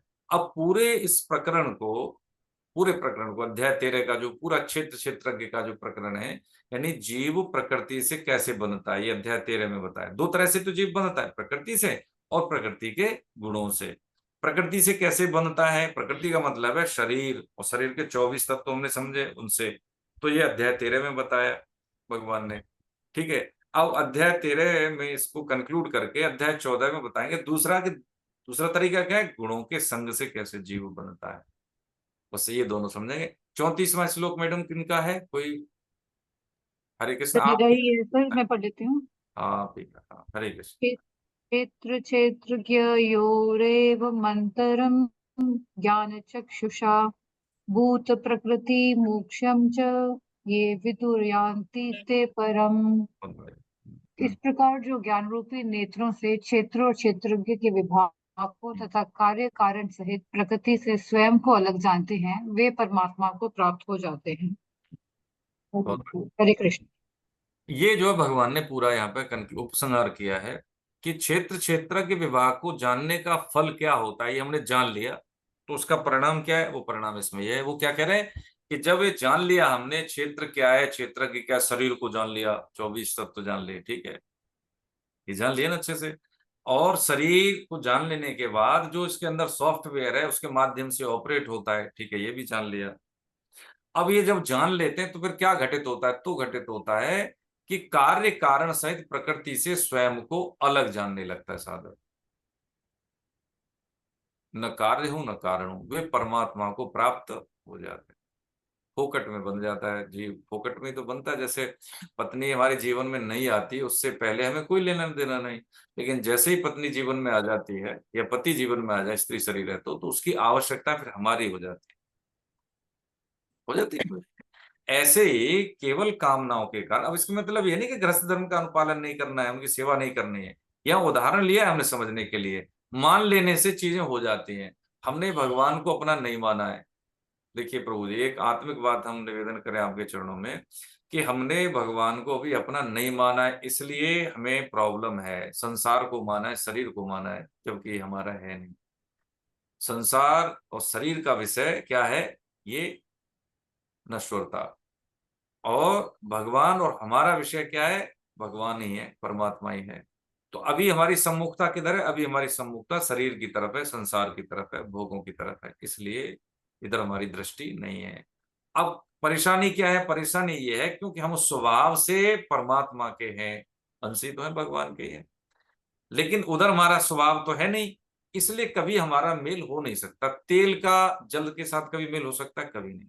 जैसे जल में हम पानी में तेल डालें तो तैरेगा, मिलेगा नहीं, बस ऐसी स्थिति है। न तो जल रहा न वो तेल रहा, है ना। ऐसे ही जीव स्वभाव से वो भगवान का अंश है, वो संसार का अंश है नहीं। संसार में है लेकिन इसलिए वो परेशान है, कष्ट में है। कष्ट कब दूर होंगे? जब वो अपना अंश जो अंशी में मिल जाएगा, फिर कोई दिक्कत नहीं है। अब ये अवस्था कब है? ये अवस्था हाँ अभी भी हो सकती है, हाँ शरीर में रहते हुए, बिल्कुल समाज में काम करते हुए। ये सब हम जान लें। कैसे जान लें? कि यदि हम अपने जीवन के लक्ष्य को समझ गए, और छोटी छोटी, जैसे होता है ना कि अभी हमें रोशनी दिख रही है। जैसे मान लीजिए एक चीज और, हम थोड़ा सा नीचे उतर के स्तर पर, नीचे स्तर पर उतर के समझे, हमें नहीं पता है रास्ता आगे कैसा है ना, हम गाड़ी में जा रहे हैं, तो हम में से क्या करेगा, कोई कहेगा भाई देख वो रास्ते को देख के यहाँ से गाड़ी निकल जाएगी, तो एक जाएगा गाड़ी में से उतरेगा, टॉर्च लेके जाएगा, देखेगा, फिर वो कहेगा ठीक है भाई हम धीरे धीरे लेके आना, इधर लेफ्ट करो, थोड़ा राइट करो, ऐसे ऐसे करके जाएगा कि नहीं जाएगा, और फिर गाड़ी निकल जाती है। बस ऐसी स्थिति में है जब जीव अंधेरे में होता है, ठीक है, संसार में, भोगों में, कष्ट में, आसक्ति में, ममता में, तब तक उसको बोध नहीं होता कि उचित और अनुचित का भेद नहीं होता उसको। अपने बच्चे होते हैं उनकी गलती में हामियां मिला देते हैं, केवल प्रेम के, कौन सा प्रेम नहीं कह सकते, ममता के कारण उसको नहीं डांटेंगे न ताड़ना देंगे तो क्या उस बच्चे का हम नाश कर रहे हैं ना, और हम भी उसके भागी हो रहे हैं। तो कहने का मतलब क्या है कि जीव जो है सुख भोग में, आसक्ति में, मेरे पने में इस तरह से आबद्ध है कि उसको जो समय मिला था, शक्ति मिली थी, जो समझ मिली थी, उसने केवल भोगों में, भोग ये सब भोग हैं, ये सब भोगों में आते हैं, उसी में उसने निपटा दी। अब उसको ज्ञान कैसे हो, ज्ञान होता है जैसे स्पूर्णा मिल गई कहीं से, गीता से जुड़ जाओ भैया, सत्संग वहां होता है, चलो ठीक है, चार धाम यात्रा पे चले जाओ, चलो किसी मंदिर के दर्शन, तो उसको क्या मिल रहा है कि थोड़ी सी तंद्रा उसकी भंग हो रही है ना, थोड़ी सी तंद्रा उसकी भंग हो रही है, लेकिन है अभी भी सुसुप्ति। ये अब खुली आंखों से सुसुप्ति है। हाँ, जैसे सपने में हमें बहुत कष्ट होते हैं कि नहीं होते, कोई मार रहा है, हम रो रहे हैं, हो रहे नहीं, लेकिन ऐसे ही क्या होता है, लेकिन जब जग जाए तो फिर कष्ट नहीं। लेकिन अभी भी क्या है, खुली आंखों की सुसुप्ति है, अभी भी क्या है, हमें भोग अच्छे लग रहे हैं, अभी नाम बड़ाई अच्छी लग रही है, अभी मेरा बेटा बहुत मेरा नाम कर रहा है, ये हमें अच्छा लग रहा है, ये क्या है, ये भोग, ये क्या है, खुली आंखों का सपना है। तंद्रा कब टूटती है, जिसके लिए मैंने जीवन गंवाया, उसने मेरी बात नहीं मानी, शादी कर ली लड़के ने बिना बताए, अमेरिका में रह गया हुआ है, तब टूटती है तंद्रा। और ये क्या हो गया, झटका लगा, तंद्रा टूटी। अब वो तंद्रा को हम क्या मांगते हैं, दुख मांगते हैं, अरे भगवान ने क्या किया हमारे साथ, अरे भैया भगवान ने अच्छा किया, देखा। अब देखो इसको दृष्टिकोण ले रहे हैं हम, चैप्टर समाप्ति तो हो गया, लेकिन समझ लें इससे क्या लेके जा रहे हैं, इससे लेके जा रहे हैं कि विपरीत परिस्थिति, अब से देखिए क्या होती है, विपरीत परिस्थिति में तंद्रा तोड़ती है, यानी उसमें होश बोध लाती है, लेकिन उसको भी हम क्या करते हैं कि इससे छूटे तो किससे चिपके, एक सहारा छूटा तो दूसरा सहारा भगवान नहीं, दूसरा सहारा कोई और सांसारिक। अर्जुन के सखा है भगवान, लेकिन भगवान की प्राप्ति नहीं, प्राप्ति होती तो अवसाद में होते। क्या कह रहे हैं, वो कह रहे हैं मन मना, मेरे मन वाला, मेरा भक्त, मध्याजी मुझे नमस्कार कर, अनन्य चिंतन तो माम, अनन्य रूप से मेरा चिंतन कर, तब मैं मिलूंगा भैया, ऐसे मिलूंगा नहीं टक टक करके तेरा हाथ साटती हूँ ठीक है, लेकिन तू मुझे प्राप्त नहीं कर पाया भाई। साधन हमारे पास बहुत है, बहुत तगड़ी, हाँ बहुत जंजीरें हमारी, बस इतनी सी बात समझने की है, और इसमें समय ज्यादा नहीं लगता है। बोध अभी हुआ तो जंजीर अभी पिघल गई, कितनी ही लोहे की हो, सोने की हो, चांदी की, पिघलती है केवल बोध होने से। बोध इतनी तगड़ी आग है कि कितनी भी धातु की है जो जंजीर हो वो पिघल जाती। बोध, बोध इसी को कहते हैं स्मृति लब्ध्वा, है ना, स्मृति तो प्राप्त हुई अर्जुन को, और क्या हुई, केवल बोध हुआ कि नहीं मैं हूं कौन भैया, न मैं नाम हूं, न मैं शरीर हूं जो देखने में हूं, न जिससे जाना जाता हूं, मैं नाम, मैं तो कुछ और हूं, कौन हूं, मैं भगवान का अंश हूं। केवल भगवान से विमुख होने से ही मुझे विभिन्न योनियां मिली भाई, हाँ, और कुछ नहीं है, कुछ भी नहीं है यहाँ पे, ये सब मिले हुए हैं, सब मिले हुए हैं, सबकी सेवा करनी है, माता पिता पत्नी बच्चे पति जो भी है सब मिले हुए हैं। जब ऐसा बोध होता है, तदनुकूल आचरण करता है, तो उसको क्या, जैसे मान लीजिए होता है ना कई बार, मान लीजिए दाई है ना, मान लीजिए घनश्याम साहब बैठे है ना, इनका पोता है, और इन्होंने किसी को रख लिया घर में कि भाई देखो मेरे बेटा और बेटी जो है ना नौकरी पे जाते हैं, तो एक मेड रख ली, तो मेड बहुत प्रेम कर रही है, खिलाएगी पिलाएगी, खिलौने से भी घुमाएगी भी उसको, अच्छे से प्यार भी करेगी, लेकिन वो ये जानती है कि ये मेरा नहीं है। देखिए, चरणों में निवेदन है आप सभी के में कि जो समय ये बहुत विरला है, ये समय ऐसा है कि जो हमें हमारी तंद्रा तोड़े, वो साधन सर्वोत्तम है। चाहे किसी के वियोग से हो, चाहे किसी के संयोग से हो, चाहे किसी के सानिध्य से हो, या कोई शास्त्र अध्ययन से हो, किसी भी साधन से हो, वो साधन हमारे लिए सर्वश्रेष्ठ है, वो साधन सर्वश्रेष्ठ है। ठीक है, हम सदगुरु बनाए, हम शास्त्र अध्ययन करें, लेकिन हमारे आचरण यदि शुद्ध हैं, हमारी जो वृत्ति है वो श्रद्धावान है, तो श्रद्धावान लभते ज्ञानम, देखो तभी होता, नहीं तो दोस्त हम कहीं भी देख लें कोई फायदा नहीं उससे, जीवन ऐसे ही चला जाएगा, कुछ हासिल होने वाला नहीं है। ना बड़ाई में किसी में कोई मुझे जानता है, मैं ऐसा हूं, मैं सब नासवान है प्रभु जी। काम की सिर्फ एक ही बात है कि अपना काम बना के निकल जाए, यही काम की बात है, सब बेकार की बात है, कुछ नहीं मिलने वाला यहाँ पे। और जब ऐसा भाव आता है ना, तो प्रभु जी एक लाइन चौपाई, एक लाइन की चौपाई जिसे हम कहें मानस के, वो साधक पढ़ नहीं पाता, झरझर झरझर आंसू निकलते हैं उसके, क्योंकि वो प्रेम की पराकाष्ठा है। वो जानता है कि कोई हमें इतना प्रेम करता है, लेकिन हम उसको आज तक पहचान नहीं पाए। ठीक है, माँ बाप संतान साक्षात रूप है ना माँ बाप, क्यों? क्योंकि वो अपने संतान को सब कुछ दे सकते हैं, जरूरत पड़ने पर शरीर भी, हाँ शरीर भी दे देते हैं, किडनी दान कर देंगे, लेकिन बच्चे सोचेंगे नहीं देते। बस ऐसे ही है, जब उसको साधक को ये बोध होता है कि परमात्मा तो मुझे नित्य निरंतर दुखों में भी इसलिए लेके जाते हैं ताकि मैं सुखी हो जाऊं, इलाज ही तो कर रहे हैं, लेकिन मेरी तंद्रा तब भी नहीं टूटती।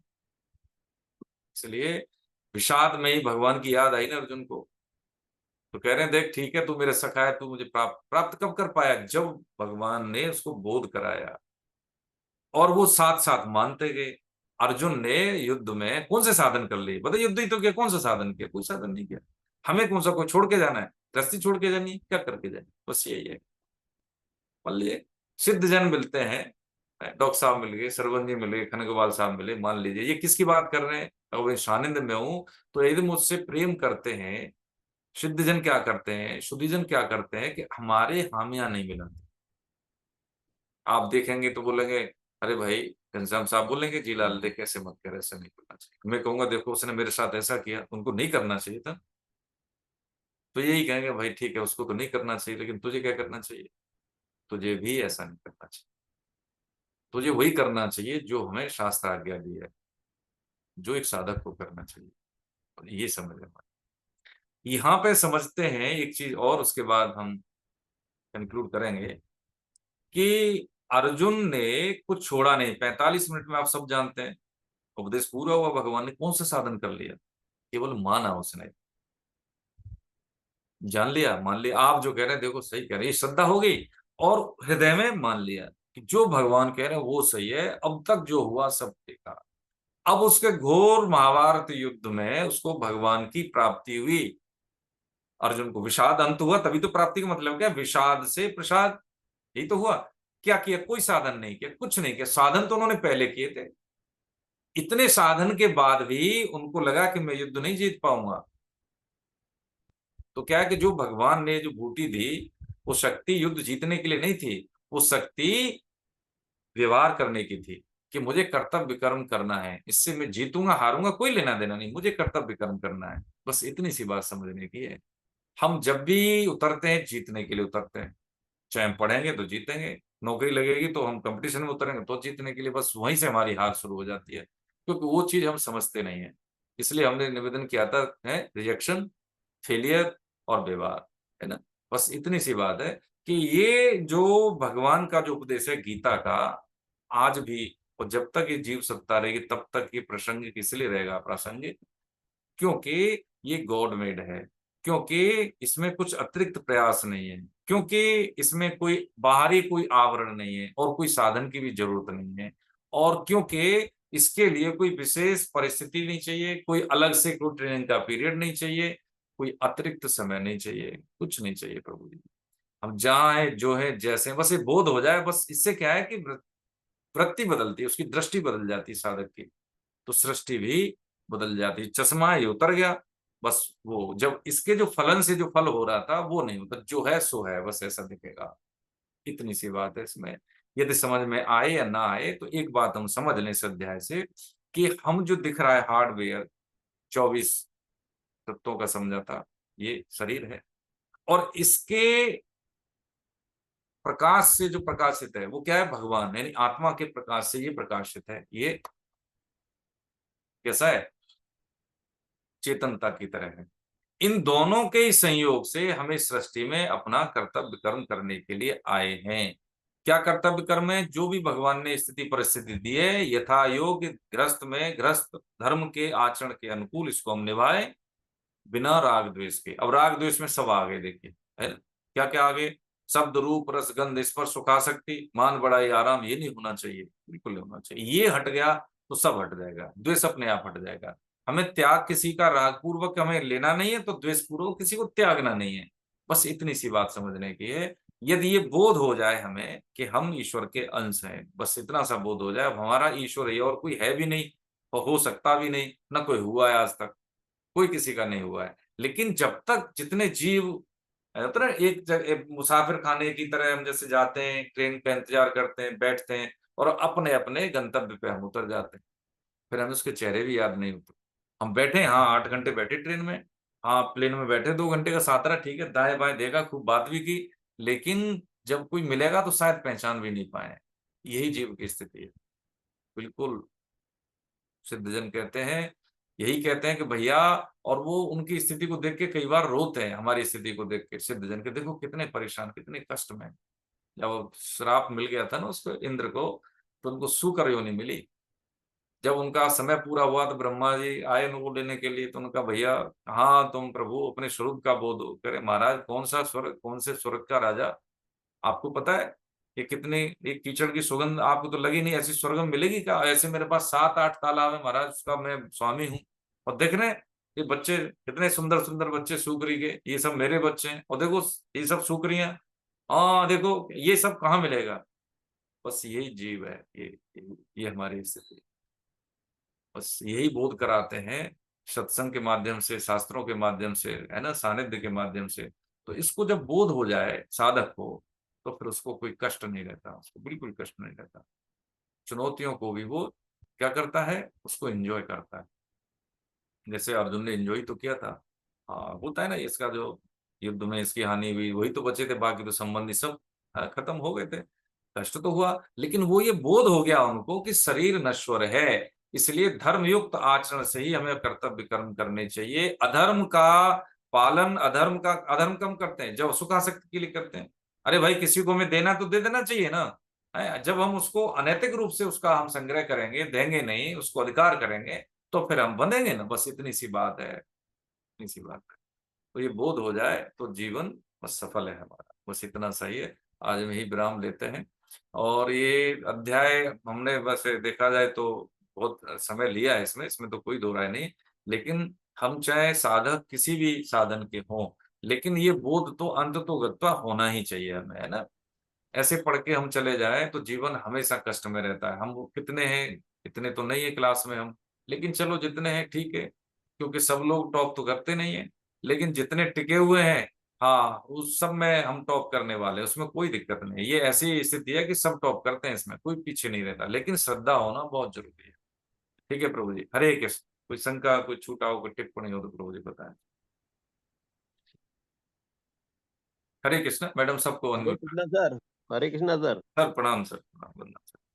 आज बड़ा थ्योरेटिकली बहुत कठिन था, और में कम थे अपन, ज्ञान में ज्यादा थे आज, क्योंकि ये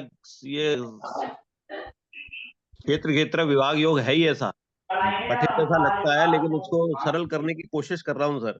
कि जैसे एक इसमें शब्द आया सर 22वें 23वें श्लोक में, कि हम उपद्रष्टा अनुमंता भर्ता और भोक्ता अपने आप को मानते हुए महेश्वर बन जाते हैं। इसको मैं सरल करता हूँ अपनी अपनी बुद्धि से काम तो होगा नहीं, फिर भी कोशिश कर रहा हूँ, भगवान की कृपा हो रही है। कि उपद्रष्टा भगवान को माने, अनुमंता भगवान को माने, भर्ता भगवान, भोक्ता भगवान, तो वो सब कुछ महेश्वर है।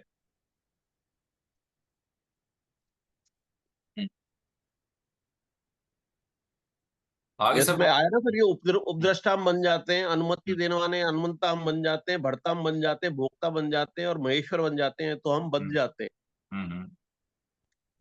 अगर हम इसको उल्टा कर दें, दृष्टा भगवान को माने, अनुमंता अनुमति देने वाला भगवान को माने, भर्ता भगवान को माने, भोक्ता भगवान को माने, जो कुछ कर रहे हैं भोग रहे हैं भगवान के द्वारा हो रहा है। हाँ बिल्कुल, भक्त तो यही और मानता तो महेश्वर है सर। बिल्कुल। और एक दूसरा और जोड़ रहा हूं सर, ये 13/20 में था, हम्म, करण और कार्य में। हम्म, कार्य संसार का, करण हमारे जो इंद्रियां होती हैं 10 हम्म, बाई और अंदर वाली इंद्रिय, मन बुद्धि अहंकार, 13 जो करण है, हम्म, संसार की प्राप्ति के लिए करण करते हैं और उस क्रिया से हम बन जाते हैं। हम्म, अगर कार्य भगवान का माने हम्म, और करण इन्हीं इंद्रियों को और इन्हीं मन बुद्धि अहंकार के द्वारा करे हम्म, और पूरी तरह से अपने आप को कर्ता संसार की नजर में माने, मतलब संसार हमें कर्ता माने पर अंदर से हम अकर्ता अपने आप को माने, तो भगवान की प्राप्ति हो सकती है। करण का उपयोग बता रहा हूँ सर इसमें, अपनी बुद्धि से। बिल्कुल। हालांकि करण का इस्तेमाल तो करना ही पड़ेगा, संसार हम्म, के लिए करेंगे तो बंधेंगे, और इसी करण का इस्तेमाल कार्य भगवान का करते हुए करेंगे तो हम बंधेंगे नहीं अकर्ता भाव से। अकर्ता का शब्द ये नहीं है कि हम अकर्मी हो जाएं, कर्म ना करें। कर्म पूरी ताकत से करें, जैसे सव्य साचन कहा भगवान ने, पूरी तरह से करते हुए अंदर से अकर्ता माने, संसार हमें बड़ा ही कितना बड़ा कर्ता माने। हम्म, एक ये भाव आ रहा था।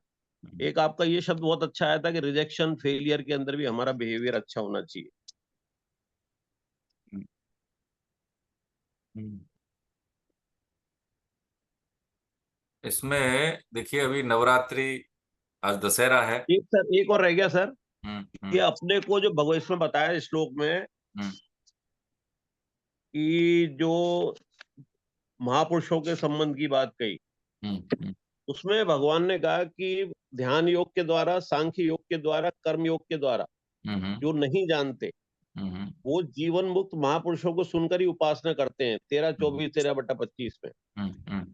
तो इसमें शायद इसका अर्थ ये होगा कि महापुरुषों के द्वारा हम भक्ति को प्राप्त करें, भक्ति योग को प्राप्त करें, सुन सुन करके भगवान की कथाओं को, भगवान की लीलाओं को सुनकर। क्योंकि महापुरुषों के द्वारा ज्ञान योग भी कहा जा सकता है, कर्म योग भी कहा जा सकता है, ध्यान भी कहा जा सकता है। लेकिन उसके लिए तो पहले ही कह दिया, जो ध्यान योग, सांख्य योग, कर्म योग को नहीं जानते, तो महापुरुषों का सहारा वो इन तीनों के लिए नहीं लेंगे सर, भक्ति योग के लिए। और भक्ति योग बनेगा भगवान की कथा सुनने से, भगवान के प्रसंग, भगवान की लीला सुनने से और जाप करने से। तो शायद ये श्रवण इसलिए अंदर अर्थ में भी आया है कि श्रवण करें, जो श्रुति प्राण हो जाए, उसकी आदि हो जाए, व्यसनी हो जाए कथा अमृत का। तो महापुरुषों से सुनकर करने का अर्थ यही है, भक्ति योग की तरफ इशारा कर रहे हैं भगवान। देखिए इसमें सर बिल्कुल सही है। देखिए एक चीज बता रहे हैं कि एक फैकल्टी थी, एक बच्चा था, उनके पास गया। जब उनके पास गया तो उस माँ बाप ने भेजा कि वहां पे तू जाके बहुत अच्छा सा वो बन जाएगा। उसके थे कराटे, कराटे के फैकल्टी। तो लड़का गया, लड़का देखा कि करीब 11 साल का बच्चा था, सत्य घटना है। तो वहां पे क्या किया कि जब वो शुरू किया तो कुछ नहीं बताया। उन्होंने कहा कि ऐसा करो, तुम जो है ना उठना बैठना शुरू करो। उठना बैठना मतलब जिसको सिटअप कहते हैं। ठीक है, एक दो दिन ये किया उसने। फिर तीसरे दिन बताया कि जो पहना था वो जैकेट, सर्दी होती थी तो उसको गिरा दिया और गिरा के उसको पहनना था उसको। बस यही करवाया उसको कि जो जैकेट पहना है इसको उतारो और उसको फिर पहनो। उसको उतारो, जमीन पर डालो, फिर जमीन से उठाओ, फिर पहनो। ऐसे करके उसको हफ्ते भर लगा दिया। फिर उसने क्या किया कि वहां पे जो एक पेंट रखा था और उसने ब्रश रखा था, उसने कहा कि इसको पेंट कर दीवार को। जब पेंट का काम कराया उसको तो कर तो दिया, लेकिन अब उसको समझ में आ गया कि ये कुछ नहीं सिखा रहा है, ये अपना घर का काम करा रहा है। जैसे कलाई ऐसे करके पेंट, ऐसे कलाई तो चल, पेंट में क्या होता है ये देखिए, अब समझ रहे हैं इसको। अब क्या हुआ, उस लड़के को जब ऐसे छोटे छोटे से घरेलू काम करवाए तो उसको पता लग गया ये कोई नहीं सिखाने वाला। उसने एकदम से वॉलंटरी बोल दिया अगर आप घर का काम करा रहे हो, मुझे सिखा नहीं रहे हो। तो उन्होंने कहा ठीक है, तुम ट्रेनिंग देते हैं। तो जब उसने जब स्टेप पहला शुरू किया तो जब यही सब मूवमेंट जो थे शरीर के वो उसमें काम आने लगे। तो उन्होंने कहा कि बेटा अब ये देख, जो तेरे मूवमेंट थे शरीर के वो काम आ रहे हैं। कलाई का मूवमेंट है, लेग का मूवमेंट, आपकी कमर का मूवमेंट, उठने बैठने का मूवमेंट, ज्वाइंट को ऊपर ले जाना कि एक पैर पे खड़ा होना तो दूसरा पैर तुम्हारे सिर तक पहुंच जाए, ऐसा मूवमेंट, सारी चीजें काम आई। तो कहने का मतलब ये, जैसे आप सानिध्य की बात कह रहे हैं, गुरुजन क्या करते हैं, गुरुजन तभी फल दे पाते हैं जब हमारी श्रद्धा उनके वचनों में हो। हमारे सदगुरु हैं तो ठीक है। अब मैं खुद अपने देखिए कहना नीचे, लेकिन अपनी कमी तो आपके सामने बोल ही सकता हूँ कि जब मैं दीक्षा लेने के बाद दो एक बार मेरे से गलतियां हुई, उन्होंने कोई आदेश दिया, मैंने उस आदेश को ऐसे सोचा कि नहीं ये ज्यादा बेहतर रहेगा। हालांकि उन्हीं के कारण, उन्हीं बेहतर उनके लिए रहेगा, लेकिन ये मेरे को लगा कि नहीं ये अवज्ञा हो गई। और वो मुस्कुरा के चल देते थे, बोलते तो है ही नहीं, क्षमता है लेकिन वो मौन में रहते। देखिए देवरा बाबा के, क्षमाकालीन है, आयु तो बहुत है लेकिन देवरा बाबा से कम है। तो कहने का मतलब ये है कि जब हम अपना मत लगा देते हैं तो वहां पर जो मत अपना लगने से हमारा फिर पतन हो जाता है।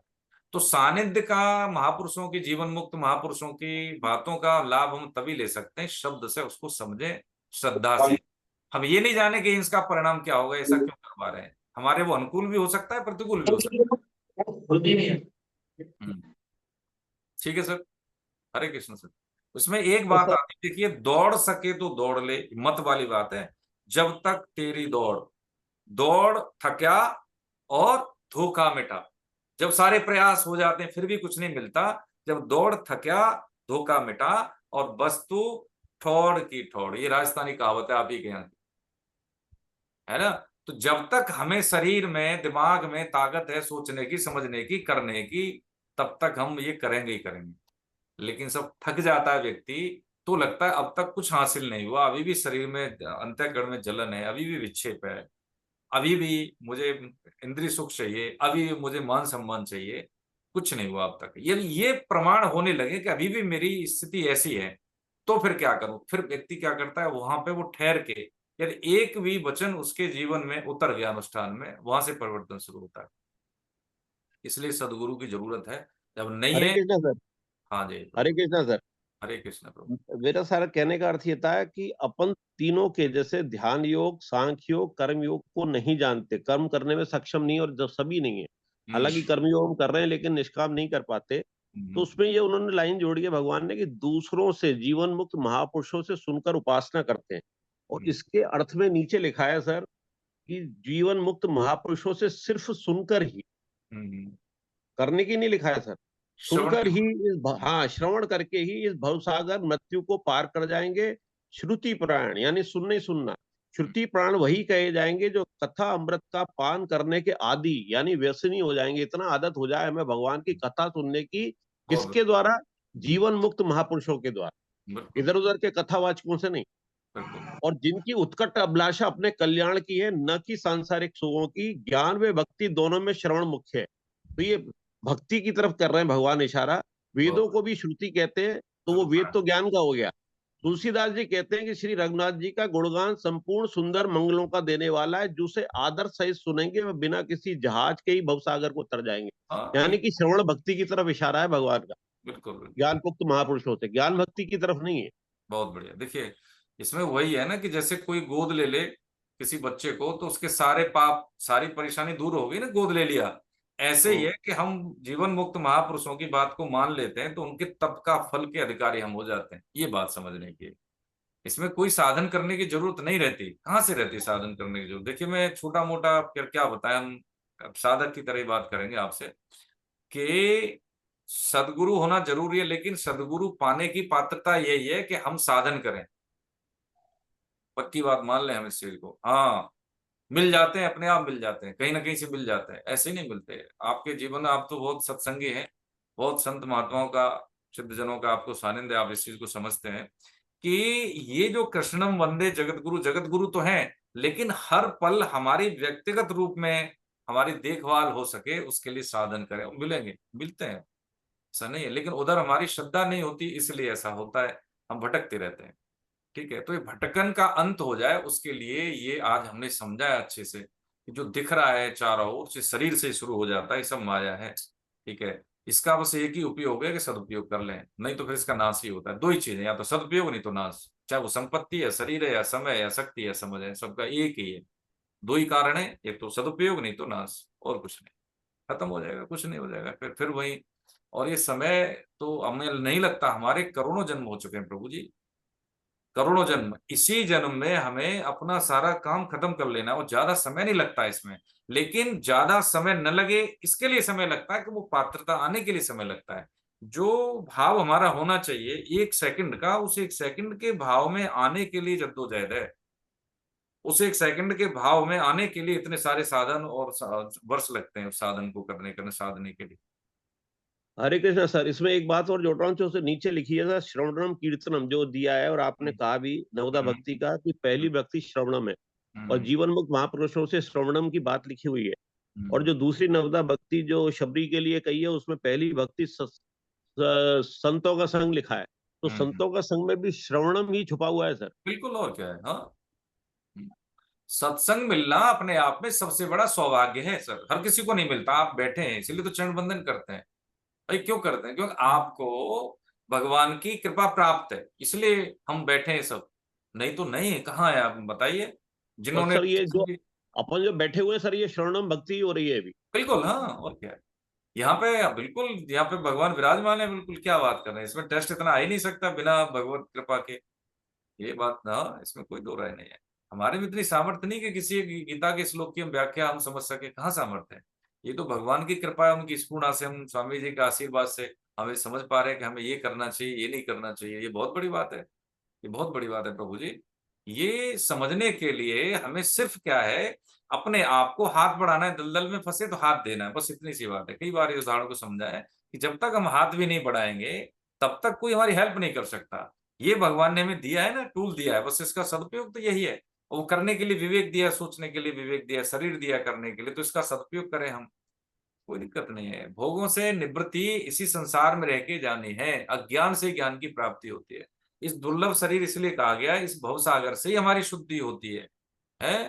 देखिए, कई बार कहा है कि नाम जपो ऐसा है कि सभी, जैसे होता है ना कि तेजाब में कोई चीज डाल दें, उसके बाद निकल रहा है, धातु डालो तो एकदम आवरण उसका हट जाएगा गंदगी का, बस ऐसे ही है। नाम जो है जीव को शुद्ध करता है, ये बात समझ लें हम। इसलिए जैसे मैं एक बात कहने वाला था, आपको यही याद आ गई दोबारा, मैं तो भूल गया था कि नवरात्रि गई है। देखिए, अनुष्ठानिक दिन थे ये। इसमें हम ये देखे, हमने चाहे मान लीजिए 9 दिन जैसे हमने उपवास किया है, 9 दिन ठीक है, भोजन त्याग। तो क्या है कि शरीर को एनर्जी मिली, एकदम शरीर का पूरा जो इंटरनल जो ऑर्गन होते हैं नए जैसे हो जाते हैं उपवास से। ये शारीरिक शुद्धता होती है, आंतरिक। और उसके साथ हम नाम जब बढ़ा दें, और उसमें नौकरी करें, ऐसा नहीं घर छुट्टी लेके बैठ जाए, व्यवसाय भी करें, कोई दिक्कत नहीं। तो क्या होता है कि जैसे अन्न का सेवन न करने से एक तो शुद्धता रहेगी वो, और दूसरी बात क्या है, काम करेंगे हम, काम के साथ साथ भगवान का नाम लेंगे, तो हमारी बाह्य और आंतरिक, शारीरिक और आंतरिक, अभ्यंतरिक शुद्धता हो जाएगी इससे। ये तो 9 दिन हमारे गए हैं, पक्की बात है। देखो, बिल्कुल ईश्वर के आश्रय में पूरी जिम्मेदारी के साथ हमारी आध्यात्मिक उन्नति हुई ही होगी, कोई मतलब नहीं। ये जो सेपरेशन है क्षेत्र क्षेत्रज्ञ का, इसमें फर्क नजर लगने लगता है, इसमें अंतर लगने लगता है कि मैं ये नहीं हूं। जैसे हो ना, घर में मैं हूं लेकिन घर में नहीं हूं, घर में रह रहा हूं, ऐसे ही जीवात्मा इस शरीर से आबद्ध नहीं है, अलग है। ये अनुभव में आते हैं, लेकिन साधन ईमानदारी से किया जाए तो। हम 9 दिन व्रत रखे हैं, बड़ी बात है, देखो लोग समझेंगे ये सब बेकार की बातें हैं, ये सब समय बर्बादी है। चुप साधन का मतलब ये नहीं कि चुप चुप साधन का मतलब होता है कि स्थूल, सूक्ष्म और कारण, तीनों साधनों से शांत होकर अपने आप को देखना कि मेरा कैसा व्यवहार है, ये चुप साधन। लगे रहना साधन। स्थूल शरीर से सेवा हो रही है, सूक्ष्म शरीर से सबके लिए मंगल कामनाएं हो रही है, कारण शरीर से अपनी तपस्या का भी फल दूसरों को दे दे। चुप साधन है ये, चुप साधन है ये। अपना काम बना के निकलना है, सबसे बड़ी काम की यही चीज है प्रभु जी। नहीं तो विचलन होने में हजार कारण है, हजार हजार कारण है। इतनी सी बात है, और कुछ नहीं। ठीक है सर, और किसी का कोई? सर हरे कृष्णा सर, हरे कृष्णा। एक सर गुरुदेव गुरुदेव की आज्ञा मेरे को दी थी, सबको सुना देता हूँ सर। हाँ कि बिल्कुल। बोले जाता रहता है वृंदावन, गिरिराज जी जाता है, बहुत अच्छा करता है, लेकिन उन्होंने कहा हर वैष्णव को, जो एक उन्होंने कहा था, सबको सुना रहा हूँ कि 12 ज्योतिर्लिंग की और 4 सरोवर की यात्रा करनी चाहिए। तो मुझे जानकारी नहीं थी 4 सरोवर की, शायद बहुतों को नहीं हो, लेकिन उसके बाद लगी कि 12 ज्योतिर्लिंग हम सब जानते हैं, लेकिन 4 सरोवर की यात्रा के लिए उन्होंने कहा था। एक नारायण सरोवर, एक है बिंदु सरोवर, मान सरोवर और पंपा सरोवर। तो बताओ नारायण पूरी, सरोवर तो कहाँ सर, सरोवर है ये भी बताओ ना। हाँ मानसरोवर बता कहाँ रहे है, सर, पंपा सरोवर 12 कहाँ है? ज्योतिर्लिंग सब जानते हैं सर। नारायण सरोवर है कच्छ के अंदर, बिल्कुल बॉर्डर पर, जहाँ से कराची दिखाई देता है, हम्म, जहाँ कोटेश्वर महादेव भी है, हम्म, वो नारायण सरोवर है। बिंदु सरोवर भी गुजरात में ही है, पालनपुर के पास सिद्धपुर जगह है, जहाँ हम्म, सिद्धपुर की अलग महिमा है सर भागवत के अंदर। वहां पर बिंदु सरोवर है। मान सरोवर सब जानते हैं, कैलाश। और पंपा सरोवर रामेश्वरम के पास है, हाँ, पंपा सरोवर। हम्म, तो बोले 4 की यात्रा करनी चाहिए, इन 4 की, और 12 ये बताए थे, और एक 3 और बताए थे ज्योतिर्लिंग, एक नेपाल वाले बताए थे, एक गोकर्णेश्वर बताए थे, और एक कोटेश्वर बताए थे। गोकर्णेश्वर कर्नाटक और महाराष्ट्र के जगह पर हैं, जहां पर कि वो गाय आ गई थी, शंकर जी को लेके जा, शंकर जी लेके जा रहा था, रावण गिर गए थे। और कोटेश्वर की भी यही है, कोटि कोटि रावण को दिखाई दिए थे, यहाँ पर भी शंकर जी बैठ गए थे, कोटेश्वर महादेव। तो ये 3 और 12 ज्योतिर्लिंग के अलावा बताए थे, गोकर्णेश्वर, सही है। कोटेश्वर और ये और नेपाल वाले। नहीं, देखिए सिद्ध जन है, उनका यह है कि जिनको जैसे धाम यात्रा में है कोई बात नहीं, करना चाहिए, लेकिन सबके लिए नहीं है। जैसे अब एक बार ये प्रकरण था स्वामी जी महाराज का, तो वो कभी नीलकंठ नहीं गए, ऋषिकेश में रहे। तो ये अपनी अपनी श्रद्धा है, यदि हमारा जाने बिल्कुल जाना चाहिए, बिल्कुल इसमें कोई गलत नहीं, बिल्कुल सही कहा स्वामी जी महाराज ने जिनकी आप बात बोल रहे हैं। लेकिन यदि सामर्थ्य नहीं है किसी में ऐसी, तो क्या करे, क्या उसको भगवत प्राप्ति नहीं होगी? इसलिए सीमा में नहीं है। हम जहां पे नाम स्मरण है, हमारा शुद्ध चित्त है, तो वह धाम है, जहां नाम है वहां धाम है, कोई अंतर नहीं। लेकिन हाँ, जा सकते हैं तो जरूर जाना चाहिए। इससे कई चीजें होती हैं, पर्यावरणीय, सामाजिक रूप से, वहां की आर्थिकी समझती है, वहां से हमारा, जब धाम में जाते हैं तो हमारी वृत्ति शुद्ध होती है ना। और जिनको स्वभाव से जाने आने का है, तो उनसे क्या होता है कि उसी तत्व की प्राप्ति के लिए कुछ साधन हमारे आगे बढ़ते हैं। तो ये बिल्कुल सही बात है, इसमें जाना भी चाहिए, जा सकते हैं तो और जरूर जाना। सर, लेकिन धाम की लीला का ध्यान होता है, जाने से एक फायदा होता है, वो धाम की लीलाओं से जुड़ते हैं तो उसका ध्यान करते हैं हाँ, अकेले में बिल्कुल बैठ बिल्कुल के सर। लाभ, बिल्कुल लाभ होता है, लाभ क्यों नहीं होता है। लेकिन ये सीमित है, ये असीमित, मतलब ऐसा नहीं है कि श्योर शॉर्ट, ऐसा नहीं है। ये एक मतलब कारण है आगे बढ़ने का, लेकिन यही एक कारण है ऐसा नहीं कह सकते, क्योंकि सिद्धों ने कई चीजें बताई हैं, भगवान ने भी यहाँ बताई है। इसलिए हम गीता के आधार पर बात करें तो जो यथा सामर्थ्य है, यथाशक्ति जो हम कर सकते हैं वो हम कर सकते हैं, सारे एवेन्यू बता दिए भगवान ने। लेकिन जैसे संत महापुरुष हमारी स्थिति परिस्थिति देख के बताते हैं, जैसा कि आदरणीय डॉक्टर साहब ने बोला, तो वो भी उन्होंने स्थिति परिस्थिति और साधक की शारीरिक स्थिति को देख के, और धाम का तो भाई होता ही है, प्रभाव तो होता है धाम का, अपने पूर्वजों से जुड़ते हैं, उस धाम की मर्यादाओं से जुड़ते हैं, तो उसका हमें भागवतिक लाभ भी होता है। और ऐसे धाम पे जब हम नाम जप करते हैं तो उसका कई गुना लाभ होता है। तो बिल्कुल इसमें तो कोई दो राय नहीं, जा सकते तो जरूर जाना चाहिए। लेकिन हरे हाँ, कृष्णा सर। हरे कृष्णा जी मैडम। सर हम भी सर बद्रीनाथ केदारनाथ जाके आए हैं सर परसों। बहुत बढ़िया, प्रणाम आपको। और अभी कल ऋषिकेश में सर गए थे, ऋषिकेश में गए थे अपने स्वामी जी का आश्रम भी कल दर्शन करके आए। कल रामायण का 5 बजे वाला वहाँ होता है सुबह में? नहीं नहीं, वहाँ रुके नहीं सर, कल दर्शन करके आए थे। रामायण का पाठ हो रहा था सर, राज हाँ, तिलक अभी भी का, हो रहा है रामचरितमानस का पाठ। राज तिलक का कल पाठ हो रहा था सर, बैठ के 15-20 मिनट सुन के दर्शन करके आए। वहां पे तो रहिए आप, 2-3 दिन रहिए, अच्छा लगेगा। सुबह 5 बजे वाला सत्संग सुनिए स्वामी जी का, जहाँ पे सुनाते थे वहीं पे होता है आज भी।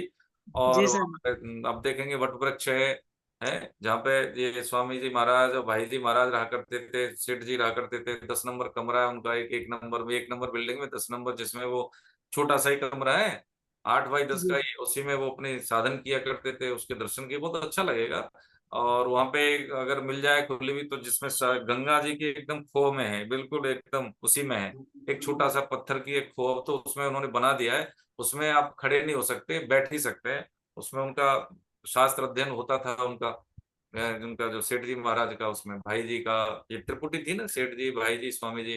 तो उसमें बैठने का लाभ, भगवत चिंतन करने का, आप तो बहुत वरिष्ठ साधक हैं, बहुत शुद्ध हृदय के हैं, तो आपको लाभ मिलेगा। कहीं ना कहीं चाबी मिल जाएगी आपको अगर बोलेंगे तो वहां पे कम से कम तीर्थ 3 दिन का होता है, लाभ मिलेंगे आपको वहां के, अच्छे लाभ है। अभी तो समय न सर, कभी समय होने से रुकेंगे आके जी मैम। 3-4 दिन रुके, मैं टाइम हाँ होने से तो रुकेंगे सर आके। हाँ, कभी आपको लगे तो, मैंने तो आपकी सूचना में डाला है ऐसे करके, और कुछ जी सर, प्रभु जी, जी ये सर। अपना सुबह सुबह जो स्वामी जी का होता है, ये कौन से उस पे सुनने को मिल सकता है लिंक?